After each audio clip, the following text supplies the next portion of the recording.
Good morning, Raptor Freaks. Lexi out here. It is Tuesday, so it is a time for some Raptor Freak Tuesday trivia, classic Jurassic style. And as you can see today, our subject is Stanley Johnson. Stanley's birthday was yesterday, so I figured why not give him a classic Jurassic trivia as a birthday present today. So our questions will be about Stanley, the Stanimal. Yeah, a kind of a fan favorite with his tenure here in Toronto. So we're going to be putting him on blast. I'll read a few of these comments, let a couple people come in, but I really do want to kind of temper our discussion about game seven last night and also the big news about Nick Nurse yesterday. We'll do that after the trivia, if you guys don't mind, because in some ways I want to get the trivia out of the way. And listen, the rules about not commenting today are off. You guys can comment as much as you want. We can talk for as long as you guys want today.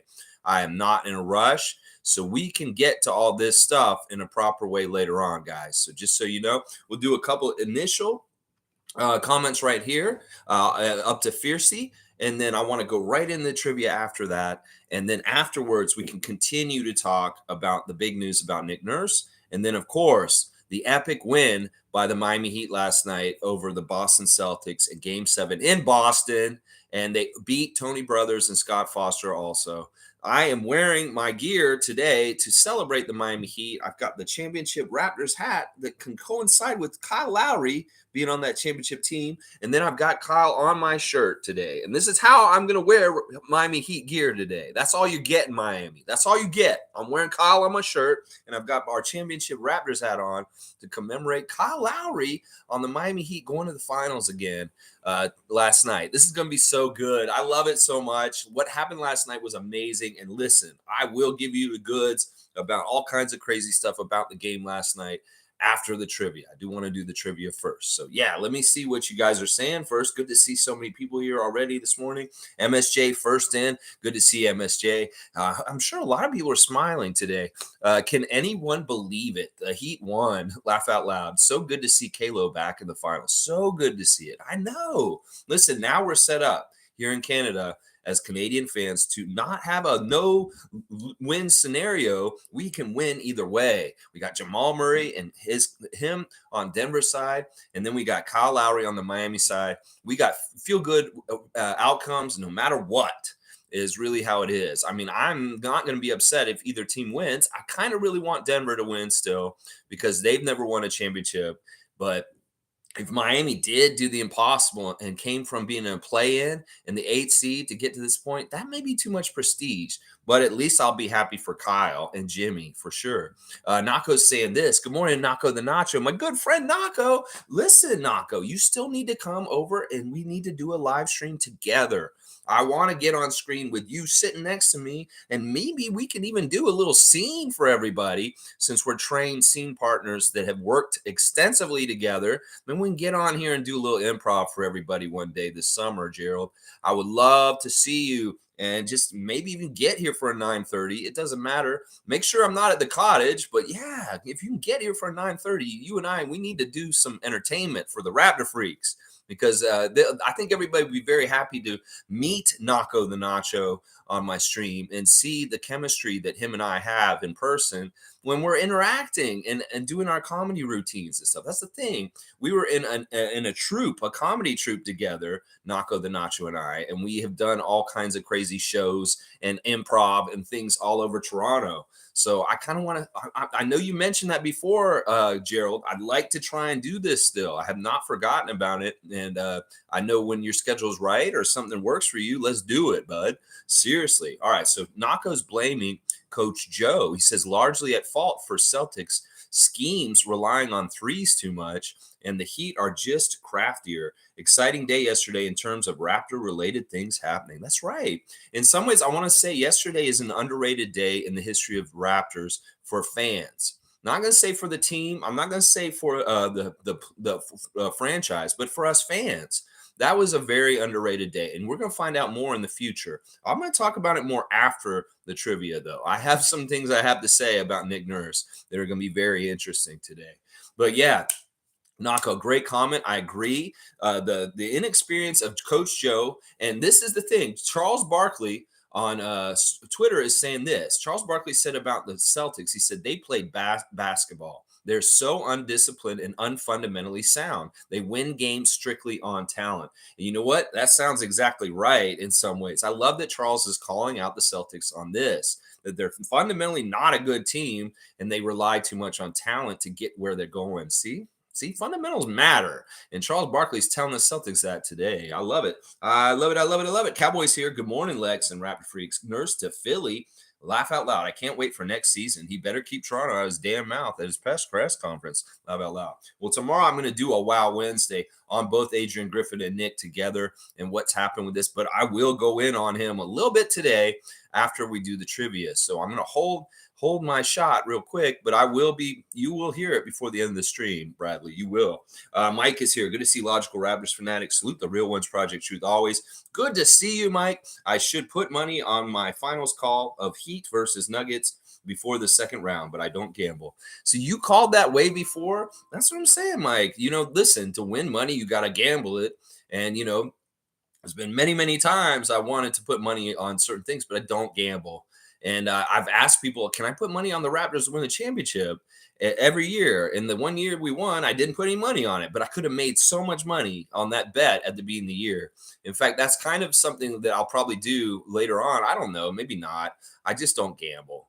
But I would have put money on the Raptors every single year to win the championship. And one year you will get a gangbusters payout because they don't put any good odds on us. If you had done that in 2018, you would have made a mint off of the championship of 2019. So, go with your instincts, Mike, next time, and don't doubt yourself. Just do it. If you think you got that bet, go ahead. I don't encourage gambling in general, but listen, if you're an astute person like Mike is, and on basketball, and you have an educated guess, go ahead and take that gamble. Seriously. Fiercey's here also. Good to see Fiercey.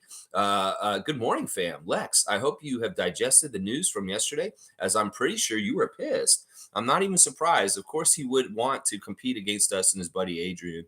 On to important things. Trivia day. Let's go. Yeah, Fiercey, I was not pissed. That wasn't my reaction. My reaction was to laugh. In fact, I'm still laughing about Nick Nurse taking that job, and I will tell you exactly why. Now, I am actually really, really think it's hilarious that he took the job, and we're going to laugh about it. There may be a little bit of comedy in the stream later on. Watch, there's going to be some comedy. Nameless is here. Okay, Miami, it was fun while it lasted, but rest in peace. Yeah, Nameless is saying, all right, now you've reached the ultimate stage, the finals, and now you're playing against Jokic. I love this. I love that Jokic and Jimmy Butler are carrying the trophies that are named after Magic Johnson and Larry Bird against their former teams. I love that. I love that Jimmy Butler held up the Larry Bird trophy at the end of the game. And I'm glad he's the MVP over Caleb Martin. He deserved it more. Seriously. Caleb Martin just showed up recently, but Jimmy has been doing it for them for the most part, getting through each round. So in some ways, I don't like them to just look at the final series and say, oh, and some people are coming after Tim Bontemps for picking Jimmy Butler as his pick in the vote, but I agree with it. Jimmy Butler was the leading scorer last night in Game 7, and he showed up when it mattered in a lot of this stuff. So he deserved that MVP. A lot of people were saying Caleb Martin deserved it. I don't believe that. Not me personally. No, I don't. Nameless saying the league has been trying to crown Jokic for years. They're not letting this opportunity pass. Yeah, I don't even know if that's true. I think they were fine with him just being a really good individual player, but they didn't care if he won a championship. Well, now he probably will, and it's going to be awesome. Nameless saying, sorry for your luck, Miami, womp womp. Well, you're already counting them out, and we're seeing they've done impossible things already. So let's just see how it goes first. I do think the Nuggets will win, but it may not be as easy as you think, Nameless. All right, Cool Cat saying, good morning, Raptor Free Crew. So happy. Yes, trivia first. Dr. Kyle Lowry, Eastern Conference Finals, number 2. That's right. We're putting the GROAT on blast. Number 7, Kyle Lowry. You go, Kyle Lowry, getting it done. Yeah, Nameless saying, Lex, I swear to God, you're like the Dos Equis guy, the world most interesting man in the world. Is there anything you have not done? Listen, there's a whole other channel I could do called The Stories from My Life. I've definitely lived a writer's life. I was an alcoholic, and I was a very wild party man in my 20s and 30s, and I lived in Florida. So I'm also a Florida man. So you take that into account. An alcoholic Florida man in my 20s is reformed at 35 and has not drank since, and has wisdom since to look back at all my stupidness and say, wow, you were really dumb when you did that. But yeah, those stories can get told on this channel at time to time. I was a part of the Yakuza here in Toronto for a little while. Seriously, I was doing organized crime stuff for people, but it was really more, I was just a driver. I was not a violent member of their organization, but I did do some things in certain ways in the early 2000s here in Toronto with organized crime. I wasn't involved in any murders or anything like that. It was kind of like I was a gopher and I did different things driving around stuff. So there's nothing too crazy. But yes, there are some very interesting stories from my past. And yeah, I bring them up from time to time. So namelessly, stay tuned. You may hear another crazy story. In fact, Adriana loves hearing my crazy stories. And sometimes she's like, "What? Tell me a story. Tell me a story." And then I tell her a story. Cool Cat saying, I love that the era of only 3-point shooting is over. Teams need all three levels of shooting. Mid range still alive for Pascal and Scotty's game.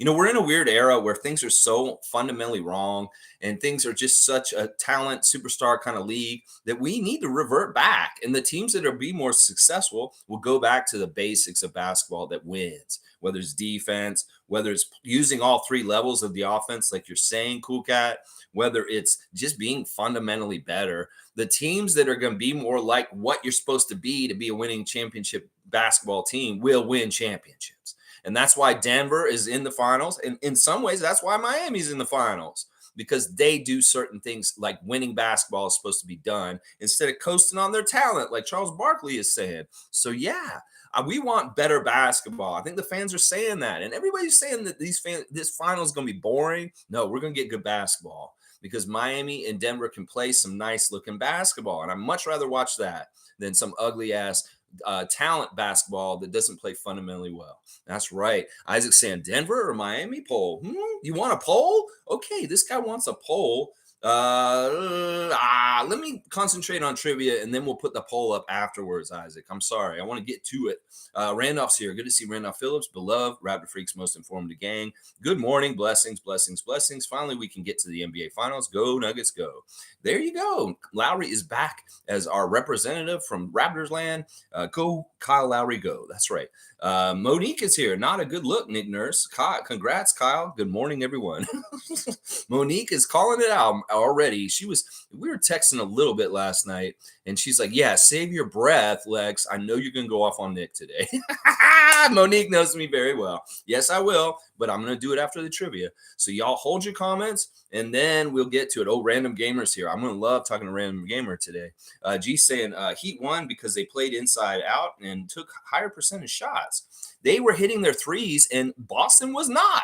This is so crazy. They really did set up Boston with the ultimate good settings to win. The record with Scott Foster and Tony Brothers, a present in the game for the Celtics, is perfect. They had won all the time. These dudes are been setting them up all year. But you know what Miami did? They did exactly what we told them to do yesterday. You got to get that good lead so that Scott Foster and Tony Brothers can't fuck with you. And they got that 20-point lead late in the game, and boom, that's how you do it, baby. That's how you do it. You don't let them Celtics come back. You keep that cushion, and you don't let the refs meddle with the score. And oh man, the pictures of the Celtics fans after the game, so worth it afterwards. Just a picture of Bill Simmons alone. Wow, that is just like fun. So fun to see the dejectedness. Somebody talked about this outcome last week, and it's like, man, if this Heat can beat the Celtics on their court in Game 7, the pictures of the crowd will be phenomenal. And boy, was I right. They really were. All right, let's see. G saying apparently Sergio is a finalist for the Raptors coaching job. That's what we're saying. He's going to finish his season over in Europe on the 2nd of June, which is Friday. So maybe he's got to play his last couple games, and then all of a sudden on Saturday, we're hearing Sergio is our coach. We've heard Sergio, we've heard Jordy. There's some their names. They're rising to the top of our coaches' searching list, and Sergio is one of them. That's for sure. MSJ saying, if the Raptors beat the Heat in the play-in, are we in the finals right now? But this finals, people shocked by Jokic versus the Lakers. Jokic is going for a huge stat line average versus the Heat, 35, 20, and 15.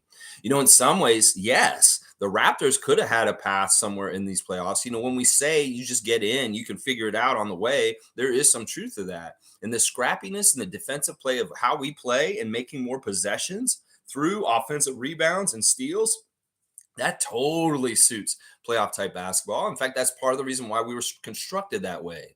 is that it really, really pays off in the playoffs to play the Raptor style of play. So who knows how far we could have gotten? And we can't say we would have been the Miami Heat, but there is some real question if we hadn't gotten submarined in our season by Coach Nick Nurse that we could have had some legs going in this postseason. That's part of the reason why Masai is so pissed. It occurred to me that really, in some ways, Nick is fired because the 2 seasons in a row where our players did not come in with the right effort and the right preparation in a very important game, and they got eliminated. Whether it was game 6 against the Philadelphia 76ers last season, where we stunk an egg up on our own home court and lost the Sixers in that game, or the play-in game against Chicago. Both games, the team looked unprepared, not up for the game, and they just rolled over and died and lost the game. Well, that is why Nick Nurse is fired right now. If anybody's asking, why did they fire Nick Nurse? You don't understand why? Because when we had crucial games the last 2 years, he didn't prepare the team properly, and they didn't get up in the right way to meet the challenge. So that is a big part of it right there. All right, y'all, seriously, no more comments. I want to do the trivia first, and I'll read through these. Kareem has definitely got the last comment. I see you guys filled it up like crazy, just like we do on the basketball court sometimes. So Random Gamer is here. What's up, guys? Now that we have the Nurse, you think you're willing to give up OG to us? Oh my gosh. Let's talk about that later. OG ain't got nothing to do with nothing right now, so I'm not even bringing him in there. We'll talk about your new coach very soon, Random Gamer. And good morning to you. Good to see you. Logical saying, MSJ, we fall to the Bucks or Boston. That may not be true. We played Milwaukee really, really well. Who knows, Mike? We can say woulda, coulda, shoulda. If we had a coach that was still being a coach and not being a distraction or a subversive force underneath on our team, who knows what we could have done. Fiercely saying Celtics got exposed big time without the threes dropping. They had nothing, no fundamentals indeed. Yeah, the fact that Jaylen Brown had the same amount of turnovers, he had more turnovers than made field goals last night. He had 8 turnovers and he had like 7 made field goals. Yeah, you tell me right there. They're really coming down on Jaylen Brown. Jason Tatum saying he wants the Celtics to resign him for sure, but a lot of fans are saying the dude can't dribble right now, that he's a turnover machine. MSJ saying that, Mike, for one, Nick Nurse wasn't in it to win anything at the end, but we weren't so far off the Heat if our team was firing on all cylinders. That is exactly right. That is exactly right. In fact, he killed all of our momentum going out of the season because of the way he acted. He really did. He was so bad. And honestly, I really hate Nick Nurse right now. I'm serious. I'm not going to honor him until he retires. He is shown shot fired yesterday. And yeah, he's the enemy now. He's public enemy number 1, as my father put it. He heard that news. He said, well, now he's public enemy number 1, son. That's what my dad said. That's not even me. He said that. Well, he sounds like public enemy number 1 now, son. And I'm like, yeah, I guess so, Dad. I guess he is now at this point. Nameless saying, I'm going to be bitter if Miami wins. I'm sorry, but I just don't like them and disrespecting Kyle when he got there. It just made it worse. Sure. If we can bring them up to an ultimate fall like the Celtics had last night, I'm okay with that. Kyle's got his shine. He's smiling right now. He gets more shine because he's in the finals again. So in some ways, that's enough. Let's give Jamal and Joker their first championship. Fiercely saying TD Garden was quiet in the fourth quarter. That's right. The Toronto Dominion Garden was quiet in the fourth quarter. Hilarious stuff. For all the Celtic haters out there, enjoy. This was the best. It really was. Nameless saying, you can't disrespect my dogs in front of me. That's not happening. All right. And the last couple here. All right, good. Thank you, MSJ. I appreciate that. Let's see. Kareem's here. Good to see Kareem Thomas. One of my favorite Raptor freaks. One of the funniest ones. He always has something funny to say. Let's see what he's saying. Sixers definitely got better with the Nick Nurse hiring. To be honest, Philly fits Nick as well.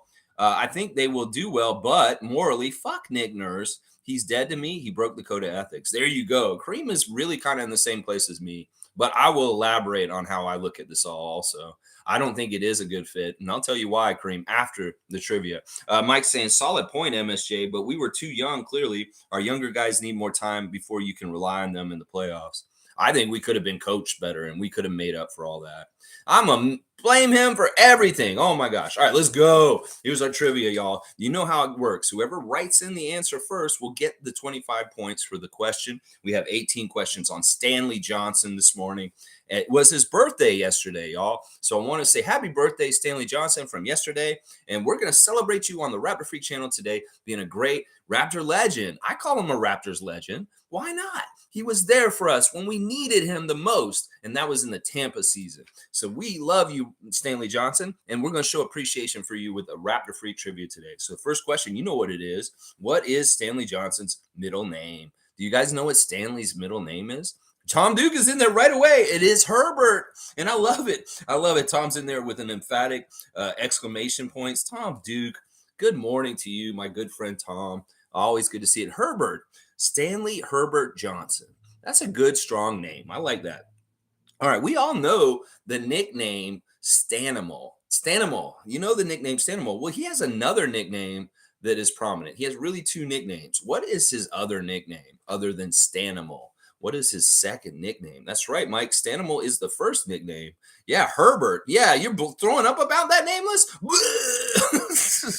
Herbert. What a weird middle name. Yeah, that's no. Stan. No, it's not Stan. Monique. I guess this is let's just say this. Stanley had a dream to play for a certain team, and this team has a nickname about it that he did actually get to play for this team finally, but they have a nickname about how they play, and that is actually Stanley's nickname also. So that's a really good clue. In fact, I think this is the name of the show about that team that was on HBO. That was kind of cartoony and a little bit like based in reality, but also a little bit too like weird and not totally like based on reality. You know, that HBO series on that certain NBA team that Stanley grew up loving when he was a kid. Now, okay, Winning Time is the name of the show. I should clarify. It's the era of that team. Let's just put it that way. Fiercey, what are you doing jumping in with that answer? That's hilarious. No, think about the era of that team. What was it called? And that is the other nickname of Stanley. There you go. Mike's got it. It's Showtime. Stanley's two nicknames are Stanimal and Showtime. There you go, Mike. You're on the board today. Logical Raptors fanatic getting the second answer. Good job. All right, here we go. Next question. And hold your fire, Fiercey Saucer. I love it. She has it all typed in, ready to hit return. She knows what's one of the questions coming up. What city and state is Stanley from? I want the city and the state. You can't just give me the state. You can't just give me the city. I want them together. Tell me the city and state that Stanley Johnson was born in. I think you guys know the state because it's like easy. LA, California is close, but it's not exactly right. But Fiercey got it. It is Anaheim. He is actually born in Anaheim, where the Mighty Ducks play. And Fiercey Salcera is on the board today. I like to see the quick trigger by Fiercey and getting that point. There you go. That's right. All right, here is the next question. What NBA numbers has Stanley worn in his career? There's 5 of them. So there's 25. There's 125 points on this question. So who can get the numbers that Stanley has worn in the NBA in his whole entire career? There's 5 numbers he's worn. So you write them in as you figure them out. What numbers has he worn? Mike's going to get number 5. That is true. That's the one he wore for us, right? So Mike's getting that one. Let's see if anybody else has got any numbers they know that Stanley has worn in his career here. Mo has got 5 also, just a little late. Elijah Hutchins, 14. I'll give you 14. 14 works. Elijah, good to see you this morning. Elijah, you can get number 14. And you're saying 33? 3? Yeah, 3 is one of them too. I'll give you 3, Elijah. That's a good answer. 34? Yeah, that's another one too. So Elijah's cleaning up and getting 3 of them. There's just 1 left. Let's see if anybody else gets it. Fierce. Okay, MSJ snuck in and got 7. So we've got all of them, with Elijah getting 3 of them. Good job, Elijah, cleaning up. And Mike and MSJ getting the other 2. So there's the 5 numbers. 3, 5, 7, 14, and 34 are the numbers he said. He used to be your guy in Detroit. There you go. You've got an advantage then today, Mr. Hutchins, because this is all about Stanley. That's right. So you may have some advantage if he's one of your guys and you like him. All right, here we go. Here's a good question for you, Elijah, right here. What team and pick was he drafted at? What team drafted him, and what was the pick? Yeah, Elijah, you may know this. I think you know the team at least for sure. What team and number was he drafted? Yeah, this is a good one. Pistons 7. Mike, I will give you Pistons. That Pistons part is right, but the pick number is wrong. That is the wrong pick. 14th? Nope, 14th is wrong. 8th is right. Fiercey's getting the pick number. He was picked 8th by the Detroit Pistons in the draft. So there you go. Not the 4th pick, Cool Cat, but yes, it was definitely the Pistons. That's right. That's right. You guys are good. You getting them. Here we go. Next one. This is a cool question. I like this. This may be my favorite question of all of them. You guys are going off memory. I love it. Seriously, if y'all can play off memory, that's fine. But some people will use the cheat sheet, and I don't mind that either because some of these questions are like unrealistic to just know off the top of your head. There's going to be some at the end that nobody's going to get. I'm going to definitely have to give you guys clues because I did deep research on Stanley, and you're going to have to go to very deep, dark places on the internet to answer some of my questions. So, yeah, you were just one off, Mike. You were very close. That's pretty good off the top of your head, seriously. All right. What is Stanley's career high in points for a game? And what team was he on when he got that point total? What is the most points Stanley has ever scored in an NBA game? And what team was he playing for when he was on when he got that? Yeah. Cool Cat can't do the research because she's at work. I get it. Fiercey's rubbing her hands. Ha ha ha. Yes, it's fine. I know. It's all right. MSJ saying, I don't remember much of that dude, to be honest. 35, and it's the Raptors. And Mike is exactly right. And you remember that game. That game was near the end of the Tampa season. And everybody on the Raptors was scoring 30-point games at certain points. It was like Terrence Davis got a 30-point game. It was like we had 8 different guys that got 30-point games that season. Well, Stanley went and got his 30-point game near the end of that season. 35 points for the Raptors in the Tampa year. So, Mike, you're getting both of it because you got it right. He got 35 for the Raptors. And that is a good, pleasant memory. I remember that game very well. And it was fun. It was fun to see Stanley hitting threes and like shooting a lot. It was so weird. It was weird in a way. Yeah. 23 on the Pelicans? No, it was our team. It was the Raptors. And he did get 35. It's awesome. Yeah. You remember that game too? Was Adrian Griffin coaching that game? See, that was around when we had the coronavirus. Everybody was getting it. Yeah. All right, Fiercey. What is the nickname of Stanley Johnson's alma mater?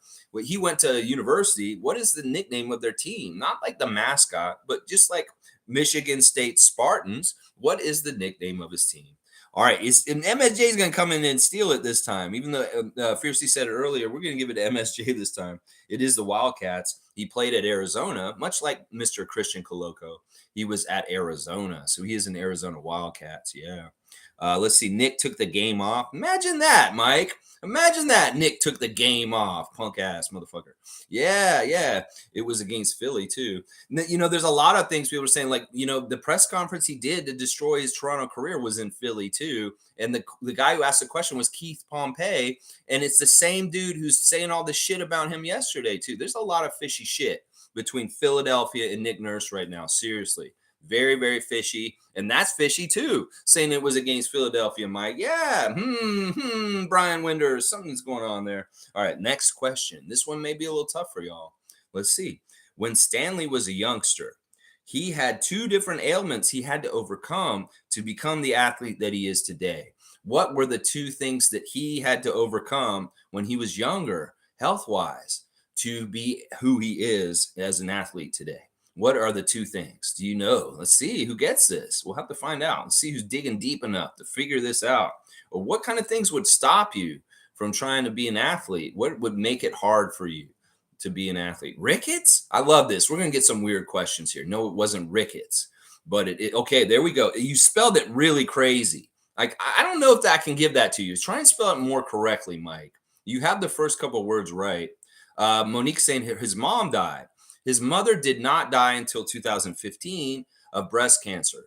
So that's not the answer. She was there for him when he was young. And actually, she's the one who trained him and made him a really good athlete. I'm talking about when he was 7 years old. That's right. Fiercey's got it. He had asthma. And Mike kind of I can't go with that. That's ashemia. I don't know what that is. That could actually be something else, Mike. I don't know. Fiercey's getting asthma. He did have asthma as a child, and that was something he had to overcome. You're poor at spelling. Is that you trying to spell asthma? I'm sorry, Mike. I shouldn't laugh at you. I mean, shame you. Don't be ashamed of it, Mike. It's fine. It's fine. It's a tough word to spell. Seriously. So there's one other thing that he had to overcome, and actually, this may have contributed to his asthma. Actually, diabetes is tied into what he was overcoming, but it isn't specifically diabetes, MSJ. That's pretty good guess. Think about how you get diabetes. What is usually the reason why you get diabetes? And that is your answer. There you go. Bronchitis. Bronchitis? No, it's not bronchitis, Mike, but good guess. You did spell bronchitis right. I'll give you that. Blood pressure. Blood pressure is pretty good. Okay, MSJ got it. Being fat. Yeah, Stanley was a fat kid. He was overweight when he was little, and he had to overcome being overweight and having asthma to play. So MSJ's getting that. Yeah. The haters, I like that. The haters is a good guess. He might have had haters. I don't know. He's such a carefree kind of guy. I really like Stanley. He's cool. But no, it's not the haters. It was asthma and being overweight. Yeah. All right, here we go. Here's the next question. Now listen, this is in international play for the United States at all levels and age groups. This is not at the highest level, Olympics. Okay. How many golds does Stanley Johnson have for playing for Team USA in international basketball play at any level? He was in junior teams. So how many golds has he won in his career? MSJ's got it right away. It is 3. He has won 3 golds in international play representing the United States. And most of it's in the under 17, under 16, the junior leagues, junior teams that he was on. Yeah. All right, next one. We know this question. This is one of the favorites, and we'll see who gets the high-low. How much money has Stanley made in his NBA career in contracts, and how much is he owed at this point? I want the round number. Let's see who can get this. How much money has Stanley made in NBA contracts in his career so far? $25 million is just a little low, Mike. I added his he has a couple contracts from this past year. So it makes it a little bit higher. So 27's too high. How about that? 28's too high. 30's too high. 27's too high. 25 is too low. I think that gives it away right there. 26. MSJ wrote it in first, right before Cowboy. Is 26 million. That is the number I was looking for. Let's see. Trevor's saying Miami put a whooping on the Boston Celtics last night and their fans to kiss the butt. And there's the butt face. Trevor's using the butt face this morning. I love it. I love it. Yeah, just one off, Mike, but you're doing really good off the top of your head. I know you're not playing with any cheat. So that is very impressive, Mike. Seriously, you've got a lot of points already today, considering you're going off the top of your head. 26 million is right. Fiercey, you are on my screen. You're after MSJ. I know it may seem like it on y'all's, but MSJ is at 10:01, and I know you're at 10:01 too, and so is Cowboy. You're actually third on my list. MSJ, and then Cowboy, and then Fiercey, and then Tom Duke, and then Logical Raptors Fanatic. That is the order. I'm sorry. I just got to do what I got to do. MSJ saying, I got my mom typing shit in for me here. That's a great mom. Hey, mom, appreciate you. MSJ's mom, and thanks for watching. Seriously. Anybody who is watching this stuff, yeah, blame your internet provider, Fiercey. I don't know what it is. Hey, listen, you're getting in there. You're getting points too. All right, here's a good question. Speaking of moms, Stanley Johnson's mother played college basketball when she was in college. What university did she play at? What university did Stanley's mother play at when she played? She was actually a very good college basketball player.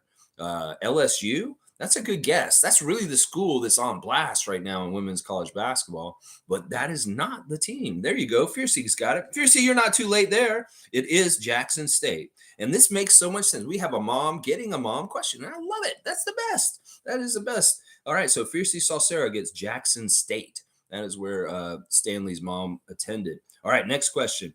Other than Toronto and Detroit, what 3 other NBA teams has Stanley played for? We know he's played for Toronto, obviously. We know he got drafted by Detroit. What are the other teams he's played for? Let's see who he got. Yes, props to the mamas, of course. I love you, Mom. I know you might be hearing me right now in the cottage out there with Dad listening. I love you, Mom. All right, there we go. MSJ saying the Pelicans. That is on the list. MSJ getting New Orleans. Let's see. Elijah Hutchins is putting in San Antonio. It's a little funky, but we'll give it to Elijah. That is San Antonio is the last team he played for. That's very, very good. And Mike will get the Lakers. The Lakers are the other team. So there we go. Good job cleaning those up. You guys know your Stanley and what teams he's been on. That's right. He's only been on Detroit, Toronto, New Orleans, Lakers, and the Spurs. Those are the teams that he has played on in his NBA career. There you go. Fiercey writing them in too. Infamous there with the Lakers. I see you guys. And then Monique with the Lakers also. All right, let's see. Question number 13. Stanley once scored how many points in an OVO tournament game? He was here in Toronto. He did not play for the Raptors yet. He was younger, and he played in an OVO tournament sponsored by Drake. And how many points did he score in that game? In fact, it's crazy. It's crazy. 60. Elijah, that is too low. 45 is too low. 56 is too low. Yeah, all y'all, that's too low. This is insane. Seriously, 72 is too low. 70 is too low. 66 is too low. 86 is right. Elijah Hutchins looked it up. He scored 86 points in an OVO tournament game here in Toronto at the U of T.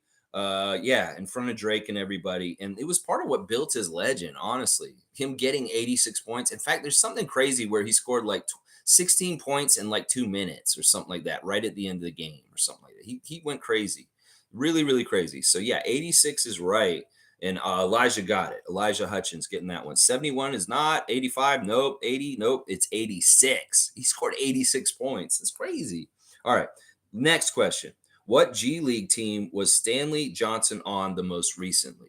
What G League team was he playing on most recently? Like at the end of the season, he was playing on this team. And now that's the most recent team he played for in any kind. The Skyforce is right. Yeah. MSJ's got it. It's the Sioux Falls Skyforce. I'll take just Skyforce. And I see that Fiercey's got the Sioux Falls. You know what? I'm going to split it between y'all. I'm going to let you both get 25 on that because you gave me both parts of it and you're both right. And it's complete by having both there. So there you go. Elijah's saying 16 points in the final 20 seconds of the fourth. That's right. How did you do that? How do you score 16 points in 20 seconds? That's the stat I was right. That's right. That's ludicrous to me. How did Stanley Johnson score 16 points in 20 seconds? It's so crazy. I don't understand that. I really don't. All right, let's see. What Philadelphia Legends award did Stanley win when he was a younger person? What legendary 76er did he win the award that's named after him in his career? He won an award when he was younger. And what was it named after? There you go. MSJ's got it. It's the Dr. J Award. He is the recipient of the Dr. J Award at some point. MSJ getting in there. Julius Erving. That's right. That is right. Yeah, super impressive. 16 points in 20 seconds. I don't know how he did that. Seriously. How did he do that? There's no way he did that. Seriously. How did he do that? I would have to see it to believe it. Oh my gosh. All right, these is where they get a little tough going on out with the last three questions. These are a little bit harder to find. Who is Stanley Johnson's favorite actor? Who is his favorite actor? Who does he absolutely enjoy watching in TV and movies? His favorite actor of all time. Who do you think Stanley Johnson's favorite actor is of all time? Who do you think it is? See, that's not on his Wikipedia. You're not going to find it there. You may not even find it where you think you'll find it. It's very hard to dig up. That's what I'm saying. Denzel? That's a good guess, but it's not Denzel Washington. It's not Robert De Niro. It is not Whoopi Goldberg. Interesting answer. But Boris. Who's Boris? No, it's not Boris. Chris Tucker. Chris Tucker is an interesting question. Answer maybe kind of right. Not really. It's not right. Jim Carrey. That's not right either. Let's say the person that's closest to this person is Denzel. Let's just put it that way. Denzel's probably still the closest answer as far as things with Elijah. Kevin Hart is not right. Chris Rock is not right. You guys are, Chris Rock's Chris Rock's very close. Let's just put it that way, Mike. Wink, wink. Chris Rock is very close. Wesley Snipes, no. Eddie Murphy, no. Infamous has got it. It's Will Smith.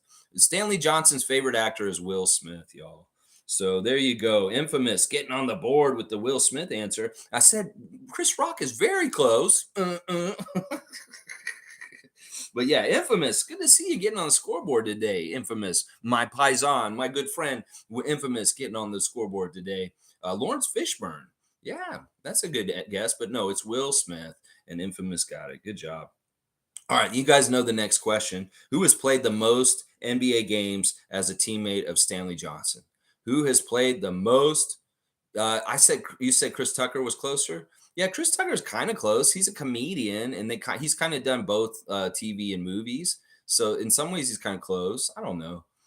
Kalo, he played the most with Stanley Johnson. No, that's not right. David Johnson. No, it's not Kyle. It's not anybody with the Raptors. Let's just put it that way. We got to remember Stanley was only here for like a season or two, and then he was on a lot of other teams for longer.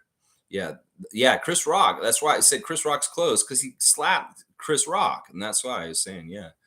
Kalo is not right, Bradley. Drummond. All right, Mike, did you look that up or did you guess? Because I know you're not looking it up. You guessed if you guessed Drummond, you got it, and that's fantastic. I'm really impressed by Mike. Did you logically figure that out, Mike? Because I know you don't look this up.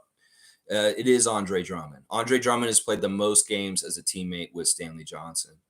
This is fantastic, Mike. Honestly, I'm in awe of you. The fact that you pulled Andre Drummond out of like blue air and just whoa, Andre Drummond, and you just said it is absolutely impressive. Seriously, Mike, this really shows your acumen and like how much you're paying attention to realize that Andre Drummond has played the most games as a teammate of Stanley Johnson's.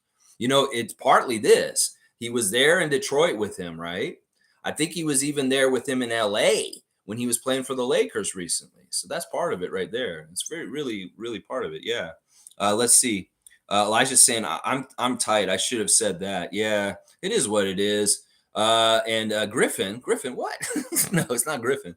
Nice. Yeah, I'm really impressed with Mike with that. Seriously. You almost said Griffin, but he was hurt too much. Blake Griffin. Remember, y'all, you can't just put Griffin in there. I may think Adrian. I may think you think Griffin Dunn, the 80s actor. You got to give me two names. Drummond is a name that I can say, okay, there's only one guy named Drummond.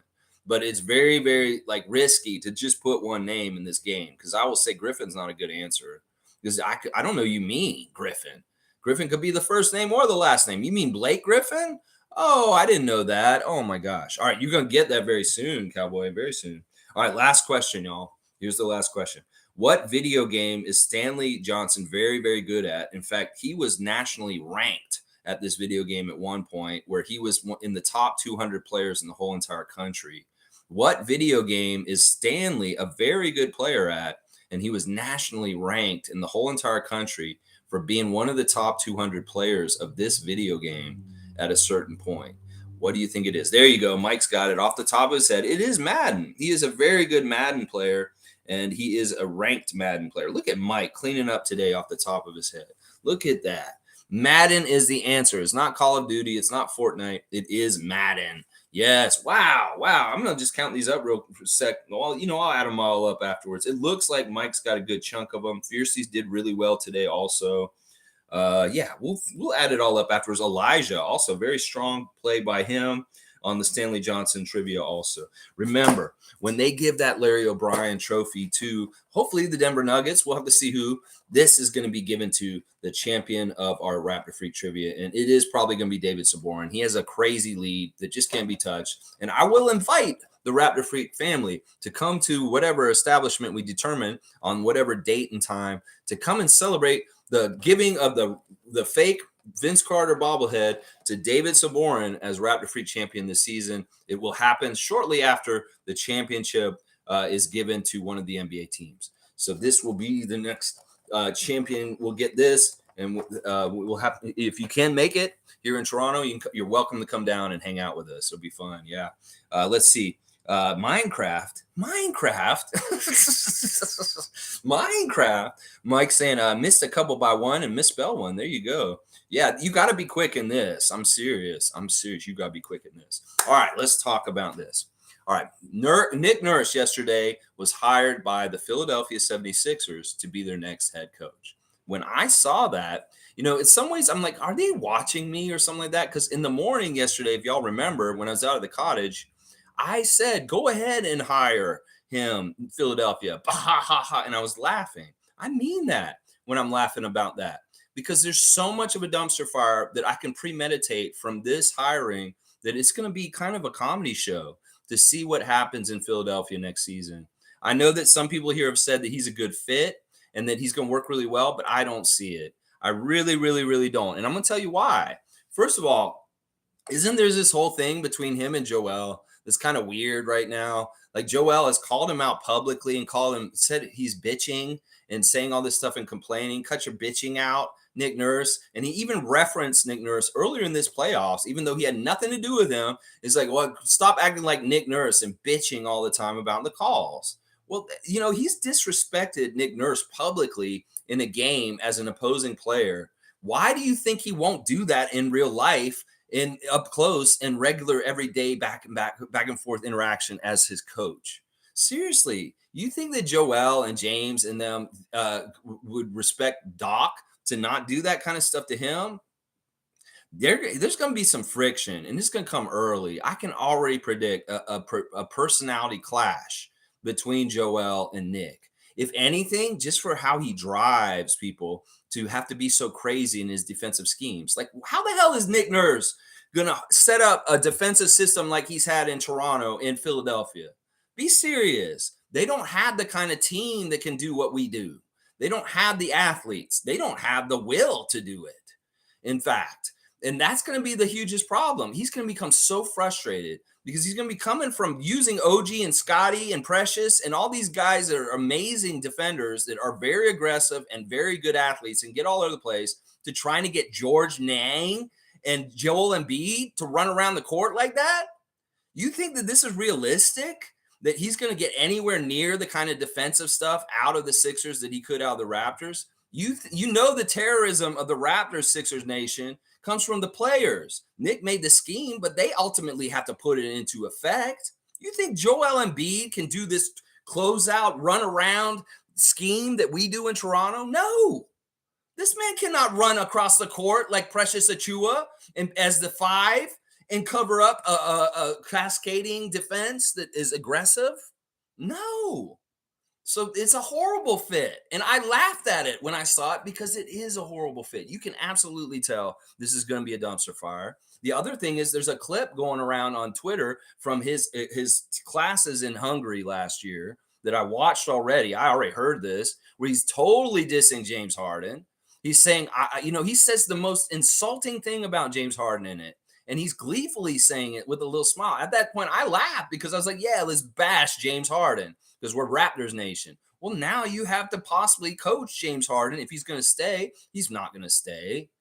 And I don't think that Philadelphia Nation understands that a whole bunch of their success in the last year is because of James Harden and the way he plays point guard for them right now. That if, he's going to Houston, well, your team's fucked up again. I'm sorry. You need James with Joel for him to be effective in some ways. And you're going to find that out real quick when he's on a plane to Houston to play for the Rockets very soon. That this is like, y'all are kind of busting up your team, and partly bringing in Nick Nurse is going to push the last part of it out. There are a huge percentage of the Sixers nation that wants Joel out. They're sick of it. They know the limits of what they can do with Joel, and they know they're not going to get anywhere with him. So in some ways, some of them are happy we're going to get their guy Nick Nurse because he'll tire him the hell out and drive him out of Philadelphia, and they want a new era. That's what some of the Sixers fans are already thinking, that they don't value Joel Embiid because they see the liability of him, and they know that Nick Nurse will make something happen where he will have to leave. It'll either be Joel will have to leave or Nick will get fired in the next 2 years.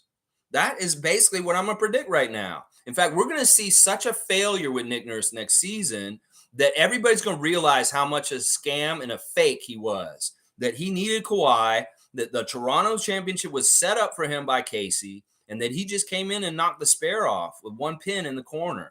The whole other 9 pins were taken down by Casey in the years leading up to 2019. And that Nick Nurse just came in and finished the project.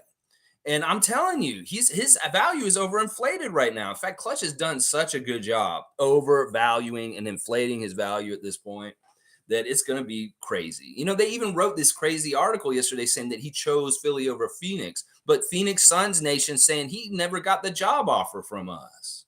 What's true? What's true? Did they offer you the job in Phoenix or not? Why did you take the Philly job, Nick? In some ways, you not saying anything to the city of Toronto, the fans, or the Raptors organization looks so catty and salty. And now you turn around and take a job with our arch enemy. Yeah, shots fired, lines drawn. You're dead to us. And fuck you, Nick Nurse. How about that? How about that? That's straight from the Raptors freak mouth. And fuck you for wasting a season of Scotty Barnes' career this year with your bullshit at the end of the year. Fuck you for that shit. Seriously. Seriously, only players only get a certain amount of years, and you want to play games with your representation group and sabotage our season right at the end of the season? Fuck you, Nick Nurse. Yeah, and now you're going to go to the Philadelphia 76ers. Fuck you times 10. Fuck you times 100. How about that? And listen, I can destroy your reputation on this channel all kinds of different ways. We could talk all about like how Kyle Lowry and Kawhi Leonard got that championship, and you were just along for the ride. I will sully every single thing about you because you decided to take a Philadelphia job and walk across that line and be on that other side with them. Seriously, I don't care. You said that, okay, his reasoning for why he took the job, his prior relationship with Daryl Morey, who runs the team, and then that he wanted the new challenge. He wanted another challenge. Well, why the fuck do you want to be in the division with us? Why? Oh, you want some get back against us. He's obviously very salty and he wants to go directly somewhere to get some get back against Masai. Seriously, the fact that he has not said anything publicly about the Raptors and his departure shows that he is very hurt emotionally. And then the fact that he went and took the job of an arch enemy team in our division, that shows that he really does. He's been hurt. He's hurt like a little boy, and that he needs to go do this. Seriously, seriously. It's crazy. In some ways, it's so crazy, this situation. Some of the Raptors fans right now on Twitter are saying this is like the villain arc that we've all didn't expect, but is happening now. That now we have a villain arc. Somebody described Nick Nurse is to me like the Game of Thrones, the TV show. It was great watching it, but the ending of it sucked. And that is what Nick Nurse is to him. The Game of Thrones, basically, the TV show. So, there's a lot. All right, I'm going to riff off of y'all's comments. That's basically my first take, is that this is not going to work. Philly fan, I'm sorry. This is not good for y'all. You're going to drive out James for sure. He will not coexist with Nick, and he's gone. He's gone. And a lot of your good stuff is with James and Joel. And Nick is going to mess that all up. I'm telling you right now. And forget about development. Y'all keep talking about how he's going to develop all your young guys. That's not going to happen. Just trust me on this. I know Random Gamer and other Philly fans have come in here and listened to us complain about Nick Nurse not developing our guys. So don't hold your breath on that. You ain't going to get some young crop coming up underneath because it didn't happen in Toronto since the championship either here. So, yeah, that's part of the reason why we wanted him to leave. Because we're in a new place where we need young development to come up and take the place and takes more of the reins. And Nick wasn't allowing that. He's very much you have and have not kind of coach. He's going to make some guys on your team haves, and he's going to overplay the hell out of them. And then he's going to freeze out the rest of your team. Who knows if Paul Reed will get any minutes under Nick Nurse next year. Seriously, there's no guarantee on that. Seriously, he may sit on that bench. And everybody in Sixers Nation will be like, why is Paul Reed getting DMPs? He's one of our best young players coming up. And you may be saying that by December. You'd be like, why the fuck isn't he playing Paul Reed? That'll be just like how we used to say, why isn't he playing Koloko? Why isn't he playing Delano? So get ready for that, Philly Nation. You think he's going to develop your team? No, he's not. No, he's not. He's not going to do that. You're going to find out real quick. All right, let me see where I'm at with the comments. I don't want to miss any of them. Every single one of them is important. And like I said, I got the time today, so we can go deep on this a little bit here. All right, hang on. All right, let's see. I'm going to start at Fiercey saying, get my popcorn ready for Lex's opinion on our beloved Nick Nurse. Let's see. Logical saying, people talked a lot of crap about Stanley, so I checked things at one point. There you go. We love Stanley, honestly. Stanley's good with us. Happy birthday, Stanley. I wish you all the best. I hope you're on an NBA team next season. Seriously. Cowboys saying, what? David, let's go. Where is David? I don't know. David doesn't always show up for trivia. He did so good for most of the season. He's just on auto cruise control. He has such a high total. Nobody's going to touch him. There's only 2 more games. They won't get enough points. Infamous is saying the Nurse hire is strange considering Embiid doesn't like him. I know. This is really true. Like, seriously, we know Joel's immature. We do. We know Joel is like a big kid. And then in some ways, the way he acts on the court and the way he does things, this is going to turn out to be a nightmare season for Joel. I can already predict it. Between hiring Nick Nurse and his run ragged defense and what he's going to demand of him, there's going to be a conflict from that where Joel's going to be like, "You're pushing us too hard, coach. I cannot go this hard. You are pushing me too hard." And he's like, "You better play harder because I'm Nick Nurse, God damn it. And my name is important on this and my ego, and I need to look good. If I don't look good after the Raptors, then they're going to know I'm a sham." There's going to be a lot of that kind of shit going on. And then the other thing is like, they're both got egos and they're going to clash. They're very much going to clash. And yeah, this is already set up. They have a predilection to not like each other. So yeah, you tell me how this is going to work out. They hit a couple bumpy roads in their season, and all of a sudden it's like, I hate this guy. Why did we hire him? They're saying that he met with Joel and everything was fine. There is a little bit of a weird, like, there's a respect because of competitiveness and different things like that. And I'm sure they can bond on that. But I'm just saying, how long is it going to take between it's like, I'm serious. Doc in some ways could survive there because he's kind of a loosey goosey kind of player's coach. And he doesn't like to run a totally tight ship. He'll let these guys kind of be their personalities and do what they do and just try and get the best out of them. That's not necessarily who Nick Nurse is. I don't know if Philadelphia fans realize that yet. So there may be personality conflicts very early between Embiid and Nurse. Yeah. Mike's saying Nick is Nick. For me, I don't hate or love him anymore. Mike's just in a neutral place at this point. I get it, Mike. Seriously, we've had to change our emotions about Nick very quickly in the last month. And honestly, I am so disappointed in him. I see him as such a fucking piece of shit right now. Seriously, I will talk shit about him because honestly, this is disrespectful. You spent 10 years with this. In some ways, you're disrespecting your own work by not acknowledging the time that you put in here in the right way. You can say, "Oh, I had 10 years here and I need to think about it in Philadelphia before the season's over and totally destroy our season," but you won't talk about the great 10 years afterwards. Maybe we're going to hear something now when you finally sign with them. And then you will finally say something. Finally, you'll say, "Okay, Toronto was great. Peace out. I'm in Philly now." I don't know what you're going to do. All looks unprofessional. It looks immature. It looks catty. And it looks like you're a hurt little boy is what it looks like to me. Seriously. The fact that you went to Philadelphia says a lot. It says a lot. Trust me.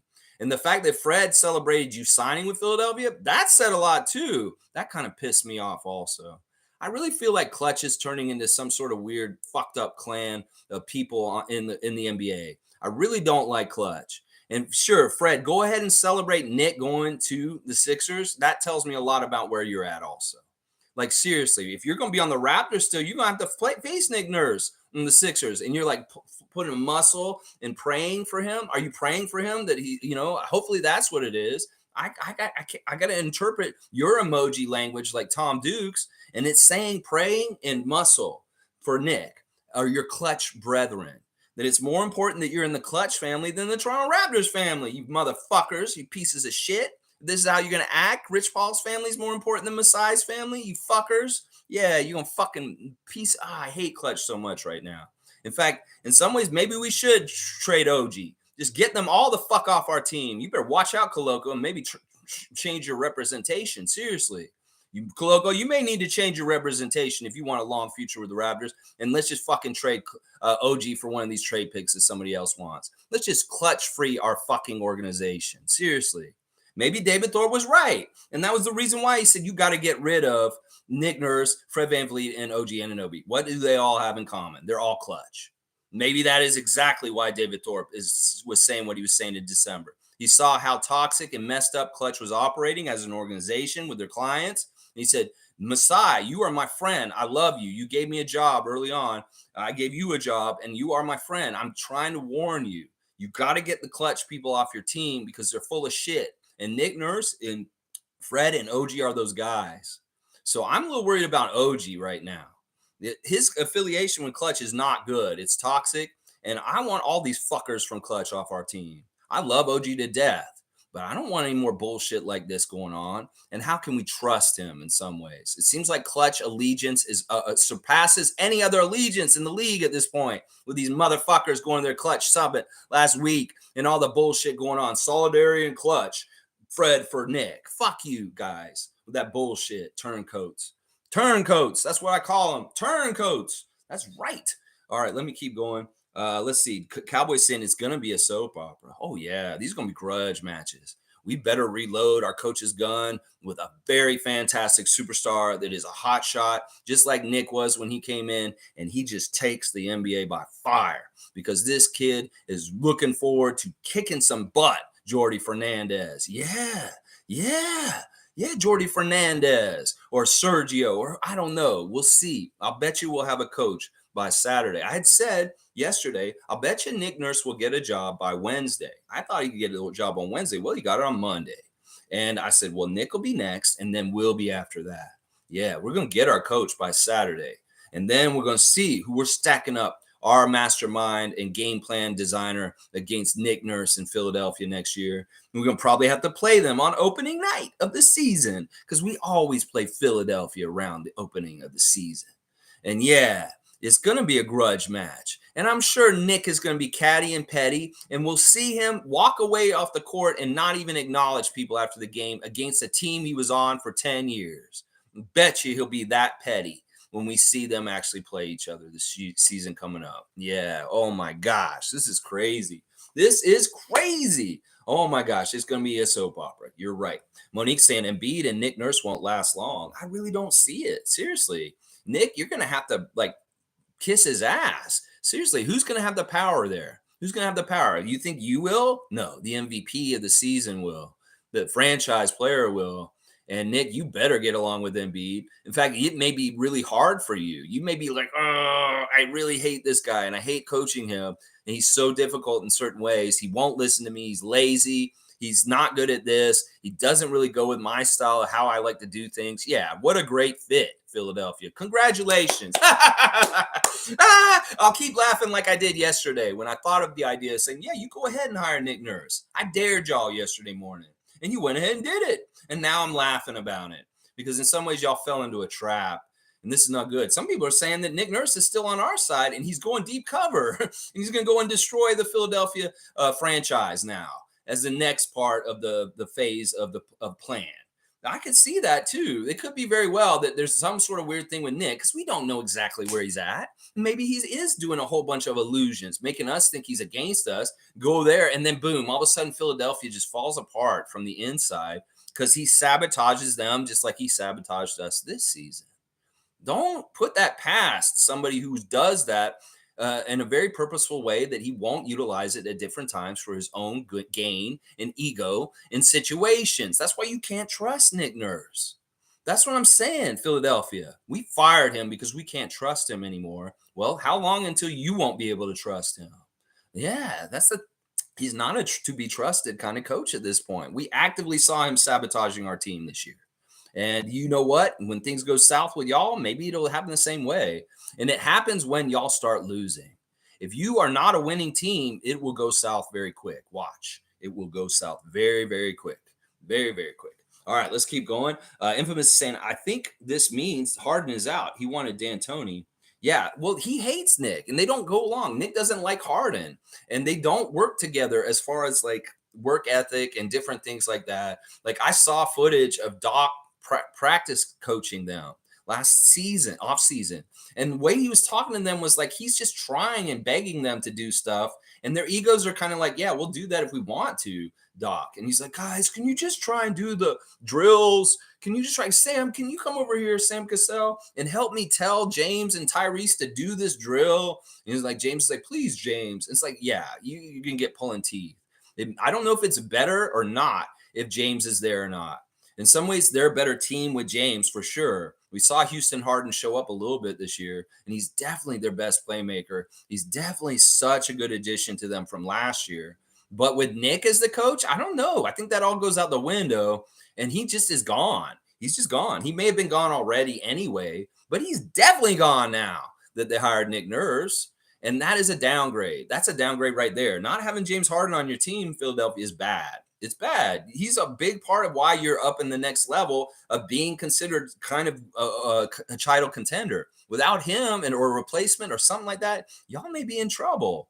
And y'all keep saying, all right, some of the Sixers fans are saying, well, we're going to do way better because we have a bench and the Raptors don't. Y'all's bench is just as bad as ours. Don't kid yourself. Y'all don't fucking have a bench either. Seriously, y'all don't have a bench either. Your sixth man or sometimes your fifth starter is Georges Niang. I'm sorry, y'all do not have a bench. You have just as good a bench as Toronto does. So don't try and act like you're gonna get something out of him with the bench. No, you're not. Because in fact, y'all don't really do have a bench. I really don't think y'all do. Overall, the quality of your guys on your bench are not good. They're just as good as ours, honestly. Mike is saying Joel is an admitted troll. In person, he probably doesn't mind Nick Nurse. Yeah, I'm not trying to make this sound like this is going to work. I don't think it will. I think that in some ways he's immature, and I think Nick is too. I think that Nick is lacking certain things. All right, one of the things I forgot about Nick Nurse that's really important about his character profile is that he was a child of many in his family. He lived in a very poor family in Iowa, and he had a lot of brothers and sisters. And it was very much you got to fight for everything you can get. So this completely has set up his mindset and who he is why he's so competitive, is because even to eat or to get any toys, he had to fight with his brothers and sisters just to get his scraps in whatever little thing he could. So that really set up his mentality and who he is and how he is. And that really informs us to a lot of what's going on with him right now. That in some ways, that kind of fight and drive and with his siblings when he was young really shaped his mindset of who he is now. And we need to remember that, good or bad. So, oh man, he probably would do underhanded shit just to get stuff against his brothers and sisters. Who knows? Who knows what he was doing down then just to feed himself or get toys when it was such a competitive situation where there wasn't enough for everybody and it's whoever got to it first. Let's see. Fiercely saying he clearly banks on using Embiid as an important piece. What happens when Joel drops? How will he replace that center? He is bad at making adjustments. Yeah, in caps. I love that. In caps. Very emphatically saying that. Yeah. Yeah. Man, I'm relishing this. In fact, like I said, yesterday on the download may have been a very, very underrated day in the history for Raptors fans. We see the collapse of the Boston Celtics in Game 7 on their home court, such a delightful treat. And then we see the hiring of our former coach by the Sixers. And in some ways, that's not something to be upset about. That's something to celebrate because it's hilarious in some ways. It's like they stepped in a cow patty and they don't even know it yet. Like they're gonna be smelling like shit by the end of this year. Around December, we're gonna see just how it goes. It's not gonna go smooth. Seriously, Philly fans, y'all can get all. I know he terrorized y'all and he made y'all feel like give you nightmares. And you're like, now he's on our side. Yay! Oh, it's gonna be fun. We're gonna have to see how it goes. I'm not scared. And I am confident that the Raptors are going to meet their challenge. And hey, maybe we have grudge match against him for certain things. Maybe there's players on our team that would like to do some stuff against Nick back. So we'll have to see. This is very much he set up the grudge match. He didn't have to do this. He could have taken the Phoenix job. He had his choice. Some people are saying, why would you want shitty Philly weather when you have Phoenix weather? Why would you want Joel Embiid when you have Kevin Durant? Why would you want to be in the division with the Raptors when you could be out west? You have an axe to grind. Well, you want to come meet us? We'll meet you and we will take you down, Nick. Yeah, we will. That's right. Cowboys saying good luck. That's right. Laugh out loud. Infamous saying Nick went to our rivals. How petty. I know. That is shots fired. Seriously. That's a symbol. I said to myself, it's like if Nick Nurse is the coach of the Celtics or the Sixers next year, I'm going to be like, yeah, that dude really hates us. Seriously. That dude really hates us because he understands the history with us. He was in it. He's right in the middle of those series and in it. He understands all this. The other thing that's hilarious about this whole situation is that Boston did lose last night. And what if they fire Coach Joe today? Well, Nick probably would have wanted the Celtics job instead of the Sixers job. And maybe he got hired to the Sixers one day too early. And that he's going to be like, oh, crap. Wait, why didn't I wait a little longer, Clutch? Why did you tell me to go ahead and take the Sixers job now?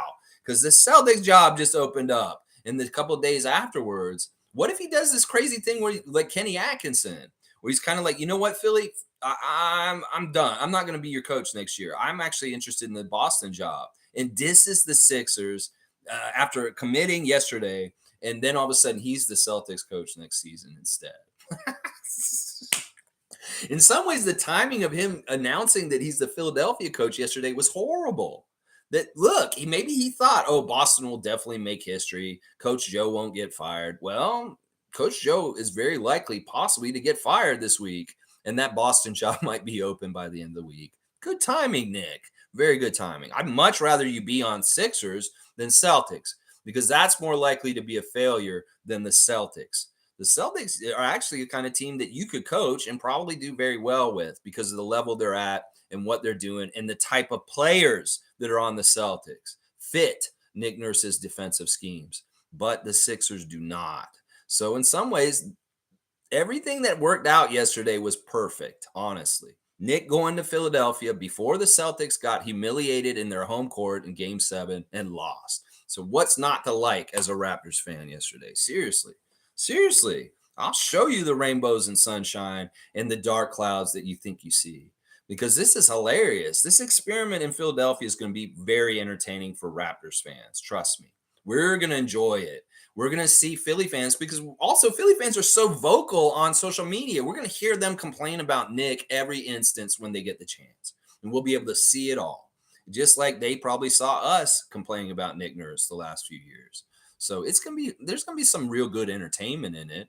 And I'm not scared of you, Nick. You bring it. You bring it. Raptors have pride. Raptors are a good organization. Masai Ujiri has got an axe to grind too against you, I'll bet, because you've done this now. I'm sure Masai's not real thrilled that you went and got hired by the Philadelphia 76ers. Yeah, we know how he likes to say fuck Brooklyn, fuck Philly. And yeah, fuck Nick Nurse is probably what Masai's saying today. Seriously, I could see Masai Ujiri saying fuck Nick Nurse today with Bobby Webster. They may be sitting in the office and say, hey, Bobby, let me get you a conference call. Hey, Bobby, fuck Nick Nurse. Okay, thank you. Oh, yeah, Masai. Fuck Nick Nurse. Yeah, Bobby says it back. It could be like that. All right, let's see. Trevor's saying the NBA loved the Toronto Raptors so much. It's like Beautiful Woman that everyone talks about. So they created 2 more Raptors teams in the East. That's hilarious. It's like we're a spawning plant. It's really telling that these 2 hires, the last 2 hires, are our 2 PhDs from our team. And also our top 2 coaches go to top Eastern teams that we battle every year. And now we'll see them on the other side. In a lot of ways, it's very warm and friendly with Adrian still because he does things right, Nick. And in some ways, you could learn something from him.